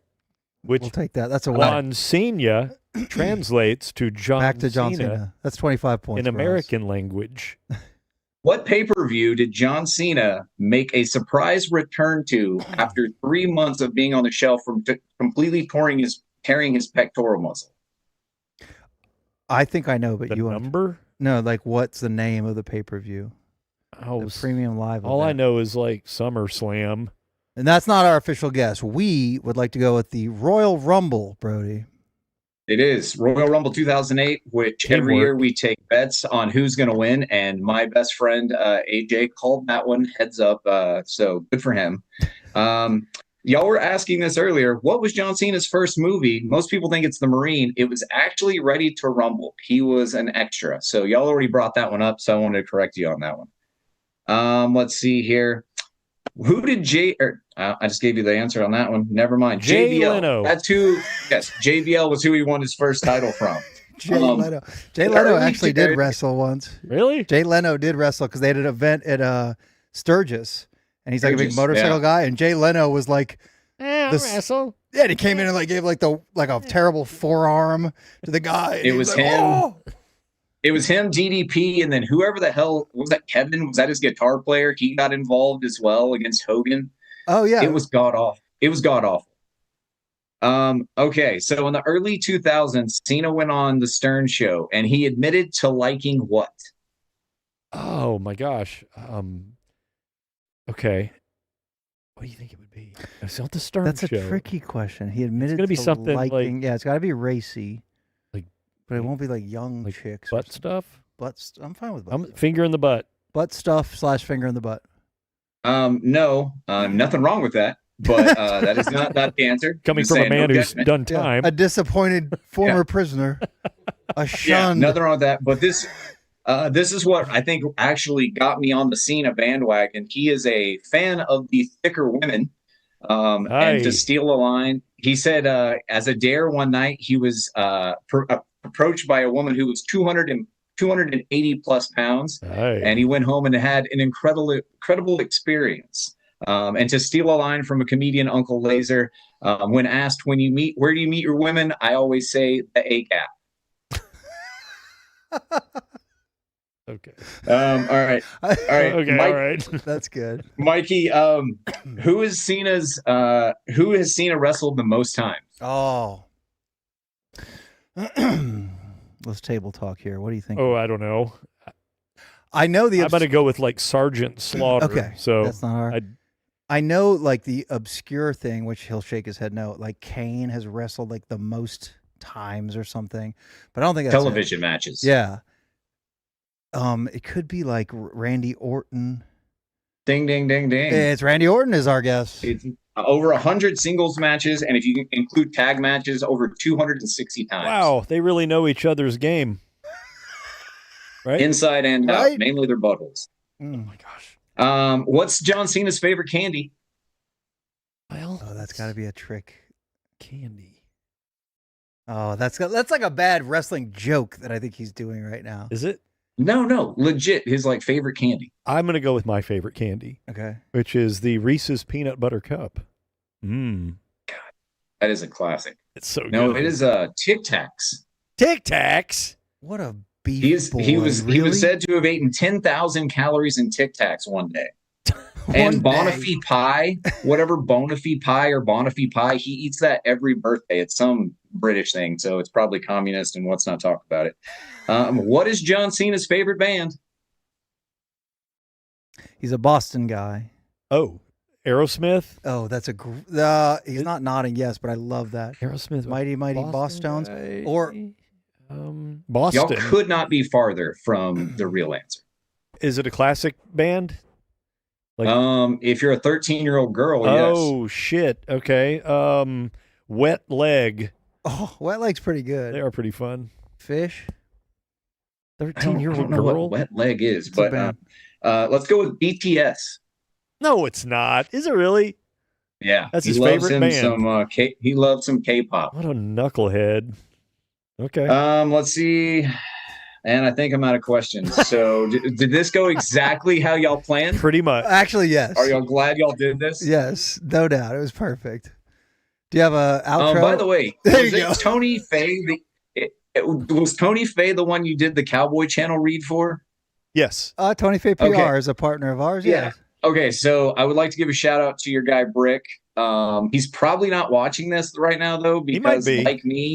like me, he should be watching the Cowboy Channel because we are in round 8 of the National Finals Rodeo right now, which starts at about 8:30 our time. So we probably don't have Brick tonight, but if we do, your top 5 list was incredible, very ECW heavy. He had Terry Funk on there and Sabu and Chris Candido, which was a deep cut, and Bam Bam Bigelow. But Tony Faye Productions with the Cowboy Channel read, very nice. Very damn nice. There you go. Throwback to Brick's top 5 wrestlers of all time. Brody, we love you, my friend. You keep looking good in your American flag T-shirt. I wish you the very best of luck. Yes. This Saturday night's main event, as Gunther, your boy, takes on the Never Seen 17, John Cena. Let's win one. Let's win one for the bad guy. And Mikey, thank you for your service. And Danny, thank you for telling my wife she's beautiful. It's all I've heard about since the OU Texas game. So I'm pretty sure she's going to leave me for a cutout of you. So that's great. Well, that's a woman. You're a man that definitely outkicked your coverage, young man. Especially for an ex-con. Yes. Yeah, exactly. you know, I learned a few things in there to be able to pay for my suits. Clearly. All right. Love you, Brody. Thank you for coming on. We'll You're have the you best, on dude. right around Mania season, somewhere on the road to WrestleMania. We'll definitely have you. Yeah, back whenever on. Cash is in here, I'm available. Yeah, exactly. Get up here. We're allowed to talk wrestling. All right, there he goes. Brody Jones, the legend of 97, won the Freak, and the Cirque Du Sirois. Nothing but good. And the weird angle again. Yeah. Get to see the bottom of your shoe. I love Brody. He's the best. He's fucking funny. Yeah, he's real funny. He's He loves quick wrestling. too. Yeah, exactly. He's got that thing. I've never been quick on my feet. I think He's you are. so good at it. Yeah. Yeah. He is lightning fast. Yeah. Predicts? John Cena, we wish you the very best. Congratulations on a phenomenal wrestling career and continued success in your film endeavors. Thank you, John Cena, for everything you've done, and we wish you the very, very best, Danny. John, I'd like to take 11 minutes to tell you what you've meant to me in my life. And we'll do that. I would go back and forth and ruin. We'll do that on Tuesday. What's already a C- show. It's time for Cowboy predictions. We have hot Cowboy football coming up this Sunday night. We're clinging to our playoff hopes. We're sniffing around. This could be for all the marbles, too, when it comes to picks with friends and the dumb zone. Okay, yes. Because those colluding cocksmokers were dirty today. They locked in their picks, and then they changed them after we made ours, and they all tripled the Cowboys. And is that even legal? Like, we didn't call them out for it? No, not at all. And then they had a fucking audio bit of they all picked the same thing. Like, it was clearly planned. Yep. Total collusion. So did all three of them triple? Yes. All three of them tripled the Cowboys. And you and I have the Vikings +6. You and I picked the Vikings. Singles. And Cash picked the Cowboys. So picks with friends probably will be determined by this Sunday's game. Hopefully in our favor. Could be. Every time there's a Cowboy game during Cowboy season, we like to make predictions for what's going on. What you can expect to see in this game. Can I go first? Yeah, go ahead. I like whoever thinks they're least funny tries to wedge in and go first. I'll go. Yeah. I will say update. I have 2 points in the prediction game. You have 1 point. Cash has 0 points. And let's keep it that way. Yes. Well, he's not even fucking here. Right. Unless he's but you know how typing his shit in chat. Yeah, he'll try to chat on Javonte Twitch. Williams has a run. Give me a fucking point. There's 1-pointers, there's 2-pointers, there's 3-pointers. 3-pointers are very hard to hit. 1-pointers can be hit. And here's my first Cowboy prediction. For 1 point in this game, the over-under is set at 47.5 points. Mm-hmm. I say these teams clear 60 total points scored. High scoring game. Right? I like it. That work for one? Yep. I'm going 12.5 points over the over-under. That's big. For 2 points. In this game, there will be 2 defensive or special teams touchdowns. 2 defensive or special team, so non-offensive touchdowns by either team. Yes, there'll be 2. Okay, is that okay? Yeah, that's pretty hard. Yeah, real hard. This one's also hard. This is my 3-point prediction. I have a feeling these are hard to get right, and I don't think we can check the tape. Has anyone gotten a 3-pointer yet this year? No one's ever gotten a 3-pointer ever. Not other crew. For 3 points in this game, the stars will be out for this Sunday night showdown. Anthony Michael Hall will be seen tailgating pregame in blue parking lot number 3. It's very specific. Freddie Prinze Jr. will be spotted on the sidelines pregame. And in the second quarter, cameras will catch Jerry Jones falling forward out of his suite and landing headfirst in the crowd because he was laughing so hard while sitting next to Paula Poundstone. Well, that won't happen. Tumbling forward. That won't happen just because nobody will be laughing at Paula Poundstone. What are you talking about? Nor have they ever. That's for 3 points if I get that one right. All right. I am writing yours down right now. Okay. All right. Cowboys-Vikings predictions. Number 1 for 1 point. In this game, Mikey, there will be an onside kick. Okay. I love it. Doesn't have to be recovered. No. Just an attempt. A called, declared onside kick. Yep. All right. Number 2. Yep. Dak Prescott, whom we will learn in this game, is colorblind. How will we learn that? Because he will enter the tunnel wearing Brett Favre's number 4 Vikings jersey he found in an old storage closet, thinking it was his.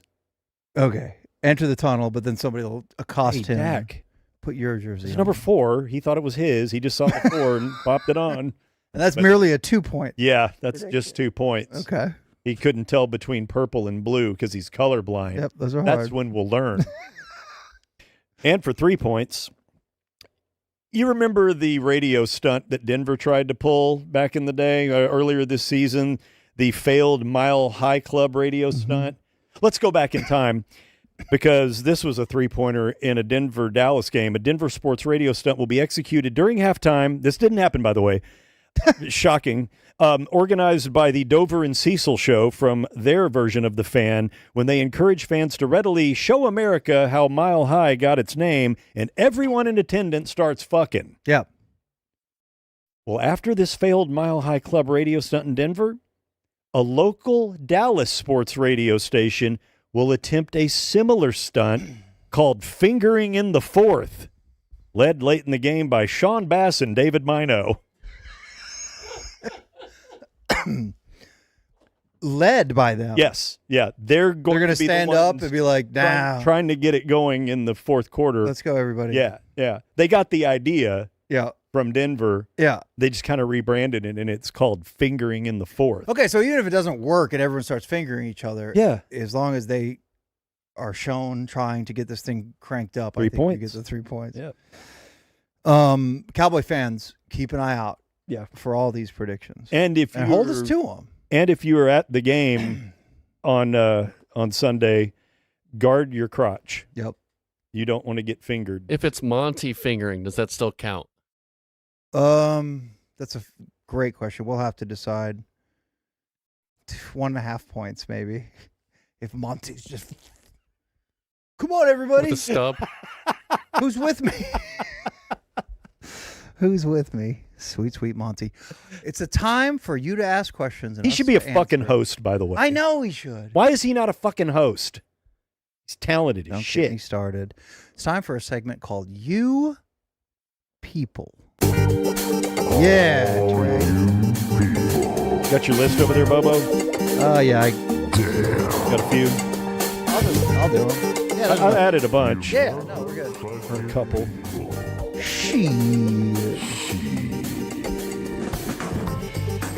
I feel like I've talked too much today. Why don't Really? you read these? No, Yeah. no. Not at The all, whole dude. serial killer thing. It's like I think I just I liked it. There was in the middle of that. I was chilling. I was like, this is fucking great. I'm just listening and reacting. It was like a real podcast for a minute. Yeah, true crime. True crime. Yeah, it's like we're like cereal.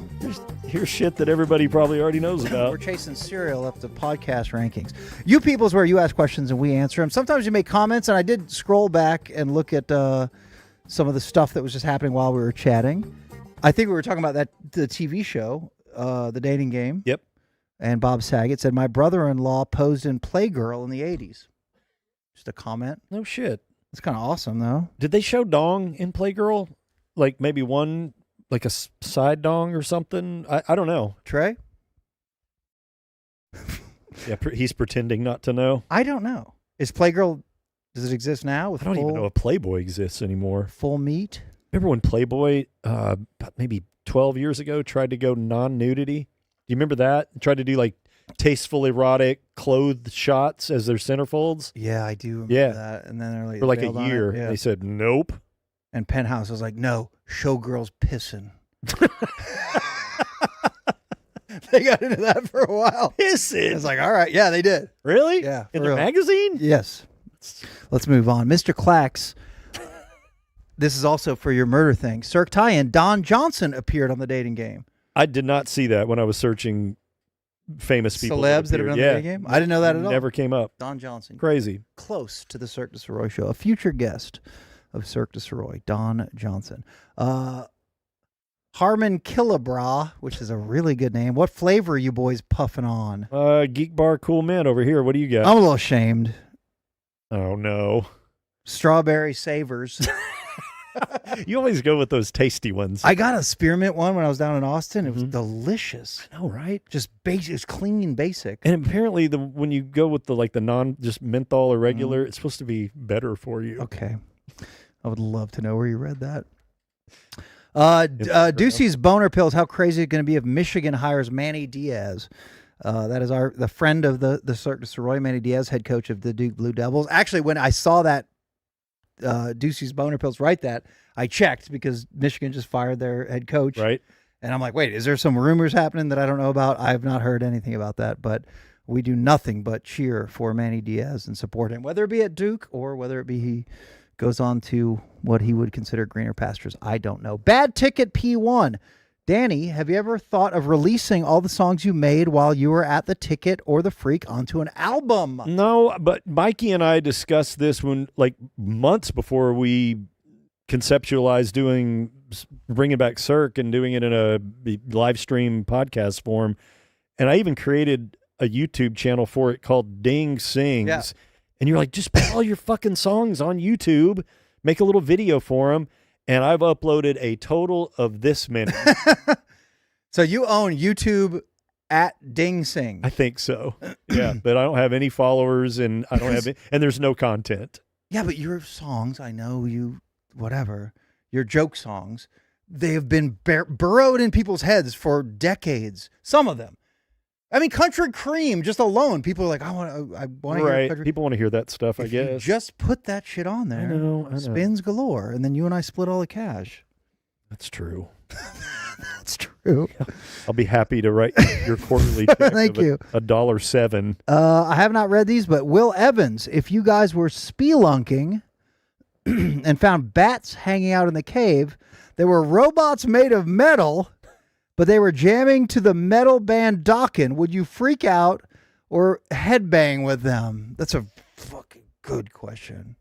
Okay. All right. So there's a metal bat tie-in. So you were in a cave. We are spelunking. You and I were exploring a cave. We look up, and there's bats. Dude, there's bats in here. But they're made out of metal, and they're all banging their heads to Dokken. To the famous Dokken song. I mean, you tell me. You pick the one I would know. One that I would probably go with is... what would I know? What's the one I would You might know Alone Again. Their power ballad. But, Breaking the Chains. You got... No. I'd probably go with Unchain the Night. You think It's got a pretty wicked opening guitar riff. Or the instrumental Mr. Scary. Jesus, really? Featuring George Lynch on guitar, Jeff Pilson on bass, Mick Brown on drums, and Don Dokken on lead vocals. He's Danny Bellis. I'm Mike Soroy. Trey Mitchell's here with us tonight. We would both freak out and headbang with them is the answer. Colby Morgan. White Elephant was when Gordo and Rhines were talking about sorority girls having to sit on paper towels. What is that? I don't know, but I'd love to revisit that convo. I support that. Yeah. Snow Monkey Ambassador, when Gordon asked Bob Sturm if he was circumcised. Did he? Yeah. Now, Bob, you're circumcised, right? Clearly, it's none of your business, Gordo. I don't remember that either. That's I great. love Gordon Unchained on White Elephant. He is awesome. He's so good. I sing when I am inspired. One of the Dr. Zhivago product flavors should have been borscht. Jesus. That's just nasty. Texas Carter, who's nothing but supportive. This seems dark. I hope not too dark. Ooh, this is a good question. This might be an Aaron Kelly legal bag winner. Really? Yeah. Go on. What is the closest you have ever felt to death or a situation where you got such a bad gut feeling you left? I mean, that's like loaded where it could be something like real and serious. Let me go first because I don't think I have anything that was like where I felt close to death. I don't. Other than a couple of bad car accidents, recently one, but I never saw it coming. So I never, once it hit, I'm alive. Once I even realized that it happened. But I've had. You said you were going to go first. I have one where, because of the second part, where he says, a situation where you got such a bad gut feeling you left. I was in college, and I don't even know. We met these dudes at a bar, and they were cool, and they wanted to smoke some weed, and we all went to a friend of mine's house, and we're all smoking weed. And I remember these two guys that we didn't really know, but like they were funny and cool. They were sitting on the bed, and I think one of them was like kind of bald, and this is before I was bald even, and I started smoking, and then I got paranoid, and I said something. They were both kind of like smiling and laughing. Yeah. And in my head, I decided these are cops. Really? Did you know that for sure? No, they weren't. This is weed paranoia. But in my head, I decided these are cops, and this is like a bust. And I remember freaking out internally. And then I said I had to go to the bathroom. I just fucking left. I mean, it's pretty mild, but he said a situation where it got so bad you had a gut feeling and you left. Like, I remember just thinking, I don't know if they weren't, because it wasn't like my friends got fucking busted. But I remember in my head, I went through this entire thing, and I'm like, all right, these are cops. They're trying to bust us. I'm getting the fuck out of here as soon as I can. Dude. And bolted. But it was just weed paranoia. Similar-ish kind of story. I will try to make this quick. I told you about the time that I went to Mexico on my 30th birthday with a couple of other buddies, and one of the guys got so hammered and couldn't get back into our condo and fell asleep, and someone stole his shoes while he was asleep. That's fantastic. So our first day there, all right, we get off the plane, we take the white knuckle cab ride from the airport to the main part of Puerto Vallarta. And our timeshare that we were staying at was a little bit outside, maybe about a mile or two from the downtown area. Well, the first thing we do when we get there is we roll in and they let us off downtown, and we're kind of hungry. And then think about Puerto Vallarta. You're in Mexico. The first place that we see when we get out of the cab that we go and decide to eat at is Hooters. There's a fucking Hooters in the beach downtown area of Puerto Vallarta. And we're thinking, okay, well, at least they'll speak English there. We can, whatever. So we go in. I like Hooters. There's a waitress there, a server that waits on us, and she's really cool, very, very little English, and her name's Lily. And we end up like hitting it off great with her, and we end up like hanging out with her like that week, you know? Mm-hmm. She like liked us, and we kind of just made friends, and she's like, oh yeah, you know, I live in inland a little bit, but I'll show you guys around. Give me a call. I got her number. We end up getting together one night, and she goes, I asked her, is there any place that we can get weed around here? She's like, oh yeah. So she took me inland, like a good bit away from the beach, and we're walking into this house. All right.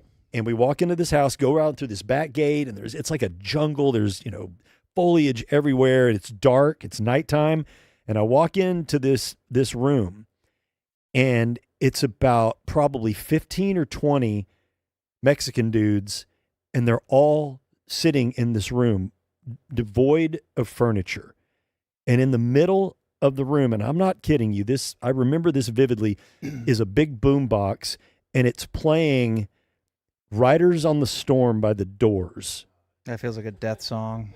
And she says, hang out here, I'll be right back. You hang out with them? Just hang out in this room with these dudes. Tell and me you said hola. They're all sitting on the floor, just kind of like. Were they talking to each other and laughing? Yeah, kind of like laughing. but it wasn't enough banter going. There wasn't enough banter going on to make it feel like it was a festive party. I think these guys were either really, really high or on something else. And she leaves me out there with them, and I'm just sitting there, white as fuck. And this one dude walks over to me, and he looks at me, and he looks at my shoes. I guess it's a shoes thing there in Mexico, but he goes, ¿Cuántos las zapatas? And I go, what, bro? What? He goes, the shoes. How much for the shoes? How much for my shoes? And I'm like, not for sale, man. Yeah. And he, come on, man. And he starts not getting aggressive, but hard selling me, you know, that I need to give up my shoes. And about a minute later, during this not to happen transaction, I'm getting scared. Mm-hmm. I don't know if this chick is playing me and they're going to freaking kill me. I don't know. She comes out and in Spanish is like, da da da da da da da da to the guy. And he's like, okay, cool. Backs off. God. She grabs me by the hand, and we walked out of there and walked back to where, you know, the safe part. Right. Of Puerto Vallarta. Did you score a terrible bag of weed? The worst bag of seeds and stems you've ever seen in your life. All stems. She didn't charge me for it. It was just a friend of hers, but still. But I think that's probably where just not You're knowing. just like, bam, in this situation. Like, and the whole time I'm thinking, what was I thinking? Yep. How stupid was this to go with somebody, a local that I don't know? Yeah. You know, just to score a bag of terrible pot. A Hooters waitress. A Hooters waitress in Puerto Vallarta. That's your answer. I mean, I must have looked like the biggest mark in the world. And I'm thinking that it's my life is flashing before my eyes. I'm about to get murdered in Mexico. I can just see you in that horseshoe of guys. You're like, how we doing, fellas? What are we up to? How's it going? Hola. ¿Cuánto las zapatas? These? Jesus. Yeah, so that was terrifying. That's fucking scary. Yeah. All right, that's you people. Thank you so much. Give that bag to Texas Card. Give it to Texas That's Card. A great That's question. an interesting question. Email us at cirquedusirois@gmail.com. And thank you to Aaron Kelly. Aaron Kelly Legal on Instagram. Give him a follow. And hopefully we'll have Dingu returning next Thursday. We shall see. Something that may happen right now. It's a game we play at the end of every show, and it's called Marbles on Stream. Look at that.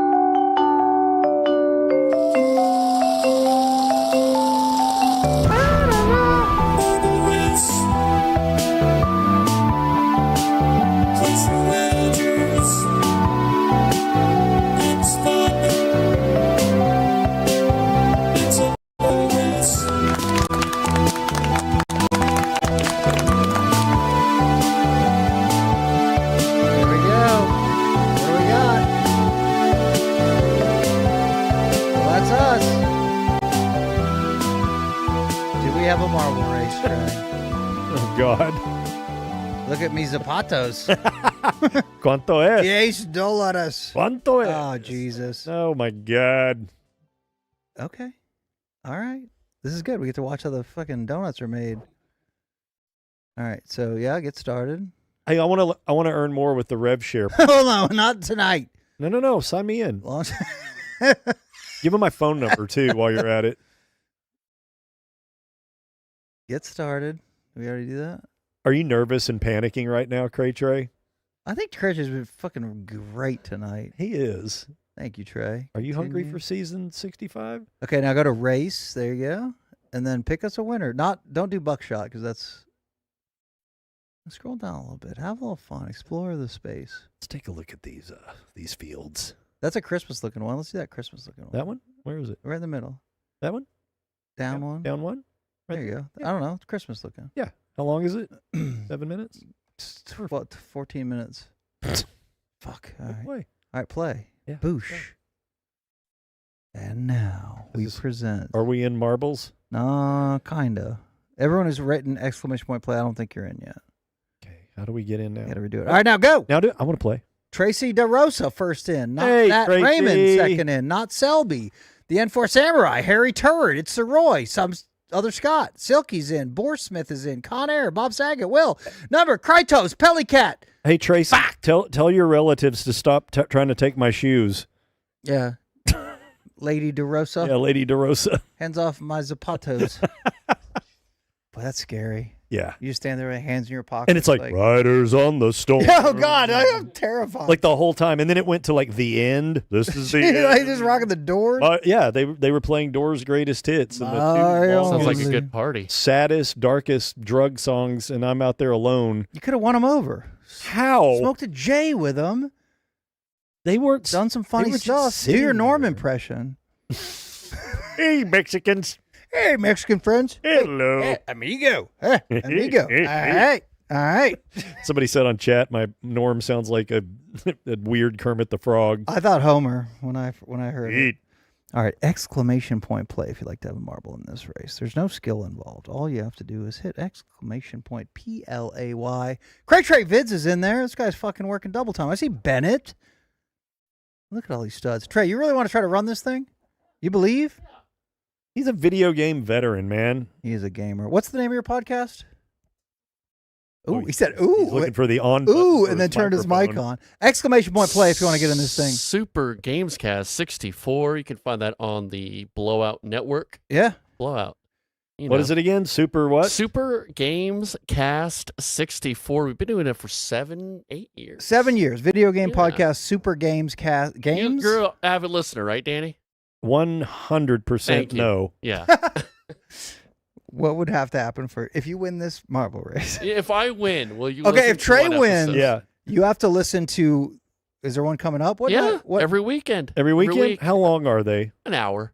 You know what? If you win this marble race, I will listen to your podcast for 1 hour, and I will come in on the next show and give a 3 or 4 minute book report. Give a nice review. It's you and Connor and Austin. Yeah. I love all these boys. I've been on how many times? You have like twice, 3 times. I've been on Super Gamecast 64 before. Do you guys talk about PS1 Medal of Honor? We could, because that's if you want to talk about that. The last home video game that I've ever played. You should come on. Yeah, talk about Medal of Honor. You could do throwback episodes. Yeah. That shit worked. Dude, Oh, yeah. like vintage porn. We'll Yeah. do classic vids. I with tell Dingu. you, I will have anyone on the podcast as long as they're an interesting person. I There you go. hated it when I'd like get my bead right on that German and it hit his helmet and his helmet would fly in the air and he's still alive and he's chasing after me. That's why he's wearing a helmet. Woof. That's why he's wearing a damn helmet. Kaiser. All right, Super Games Cast 64, wherever Please, you listen. get your podcasts. Well, they For get real, mad support when you shoot their helmet off too. Really? He's like, I don't know you. Fuck you. I never played Medal of Honor. Yeah, Dude. play a little Medal of Honor. Medal of Honor used to creep me out. You don't have a game system these days? Shit, no. I did get one of those like plug into your TV things and get all the retro? Atari things, the little stick. Did you try it? You like Yeah, it? yeah, it's cool. Yeah, playing like, It was like 200 games on there. Tetris and Battlezone Like and combat. yeah. That's fun. Exclamation point play if you'd like to have a marble in this race. We do have two people. I know we have Coco Gorilla and Gay for Mino, Correct. who are both stuck on 2 wins. If either of them win this race, they pocket $500 cash and $500 goes to the charity of their choice. That is $1,000 on the line. If you are a first-time viewer right now, get in this thing. You can rattle off 3 straight. Like there's no logic to this, to how this shit works. So Gay for Mino. get in and give rattle him, off 3 wins. I give him Mino's phone number. And you He can win wins. big bucks. Yeah, and hit up Trey if you want Mino's actual phone number. He will give it to you. 148 are in. We have athletes left I'm in and there. athletes right. Are you in, Danny? Yeah, yeah. All right. Exclamation point play if you'd like a marble in this race. No skill at all. All you have to do. Chad McCann's in. I want to go on the record right now say that I love our Twitch family. I do too. I really do. I think they're more active. I mean, there's 200 people chilling on Twitch right now. Yeah, and then over on YouTube we have 200 people watching the Stars game. There's 100. There's over 100 on YouTube too. Yeah. Where they don't. Some people are like night, like they leave, and that's okay. If they don't know how it works with somebody just subbed to Trey's Game Podcast. Hey, Hey. thank you. Oh, that's sweet, Joey. That's amazing. I'd like to be back on as well. Yeah. Just 'cause I want to give Austin a piece of my mind. Look at Trey. He is just navigating this board. We'll like a see. Once the champagne. balls start rolling, it's a whole different game. Yeah. Like, I know cinematography. Don't you? Okay. I went to film school. Well, I know where to put a That's camera. applicable. This Cray Trey's fanboy is one of the marbles. Yeah. You see that? I saw that. All right, we're starting this race in 10 seconds. We'd Okay. like to encourage everybody Start. to get in this thing. Texas Carter's already won the Aaron Kelly legal. Oh, shit. He already hit it. All right, we're starting this race in 8-7. Real. Go. If you're holding out. Fuck. I usually do a dramatic fucking Whoa. get in. No Sasquatch. Not too many late comers. All right. Best of luck to one and all. How they get through 'em all. 155 athletes are in. They are going down the Plinko Oh, there's board. KT. KT is here. KT had a great live stream last night. Really? Yeah, he did his like top 40 some odd songs. He's a music fucking whiz. He's He is still really good. Today probably answering cease and desist emails from From all the copywriters. tunes he played. Mm-hmm. All right. So Roy is kind of like in the fight here, but I'm not going to ask you to drop the logo on the upper right tonight. This is advanced, so don't worry about it. But we'd like to thank Kelly Legal for their support. KT Fun Tweets is in second place. First place. Is he in the fucking lead? Damn sure is. Snapper John is in this thing. I don't know what route. Fun Tweets is dropping. Oh, he's back up. He's in Shales Jardian's dealers in this. There you go, Trey. Get ahead of the game. We'll keep an eye on these idiots. I'm never going to win this. You are when you I don't least think I expect am. it. And you're going to be at fucking. Oh, look at Soroy. I'm in it too. Look at that. I've made no promises if I win. I'm not going to Lakewood Landing. You are. If you win, you have to listen to Trey's podcast. I'd gladly listen to Trey's podcast. I have a YouTube channel as well. Well, don't push All right, it. Pub that right when we get off the air. All right. Soroy's in this thing. Look at this. Make the fucking move. Oh, Nope. God, not a fucking gamer. Who's that guy? The guy All didn't right, even have whoever a that is name. zipping through. That person doesn't even have a name. No name defense. It's done. Muffin. Is it done? Yeah. Okay. I can't read it. Musselhoffen. Musselhoffen. Musselhoffen. Musselhoffen. I didn't even fucking finish top 10 after all that excitement. There's Gay for Mino. I see you. Didn't win shit. No money for you. I think Sir Daniel Esquire just jumps to his death. Just the second it starts. The second it just goes to fucking- zero. Just like a marble and a thumb, just right. Launch off the board. Silky's finally getting finished. Jesus Christ. Electric silverware. Yeah. Bob Saget. No, big in chat. Not big in the marble department. Sam's Taxi. Oatmeal Pizza Drums. See? Your newest sub to your podcast. Just a shit performance. Kicking dicks. Who are these shit chewers? And nobody worse than Love Chunks. Love Chunks is going down in flames. Gnawing on a piece of shit in front of everyone.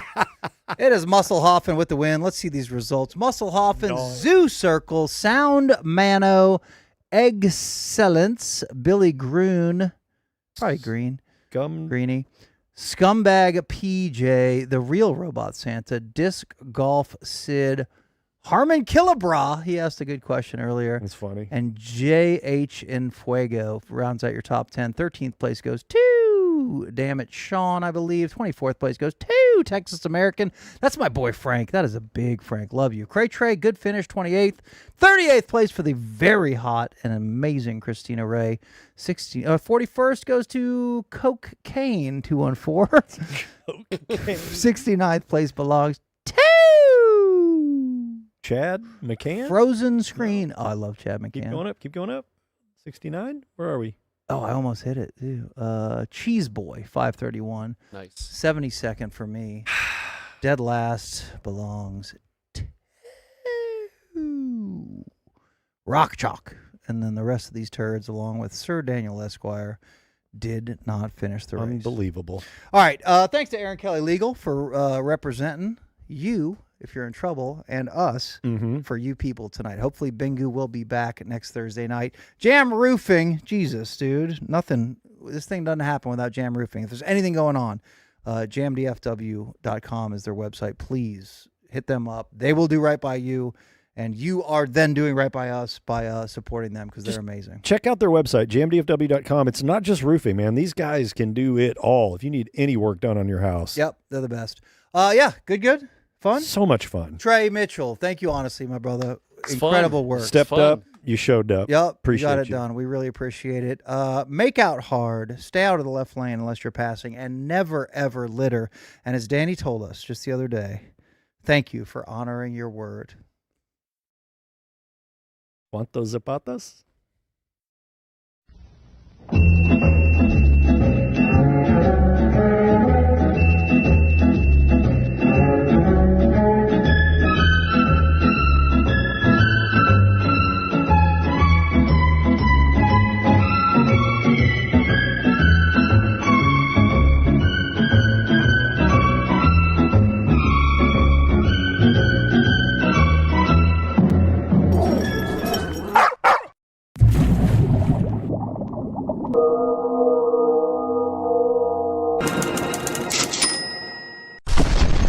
Bloody Gulch.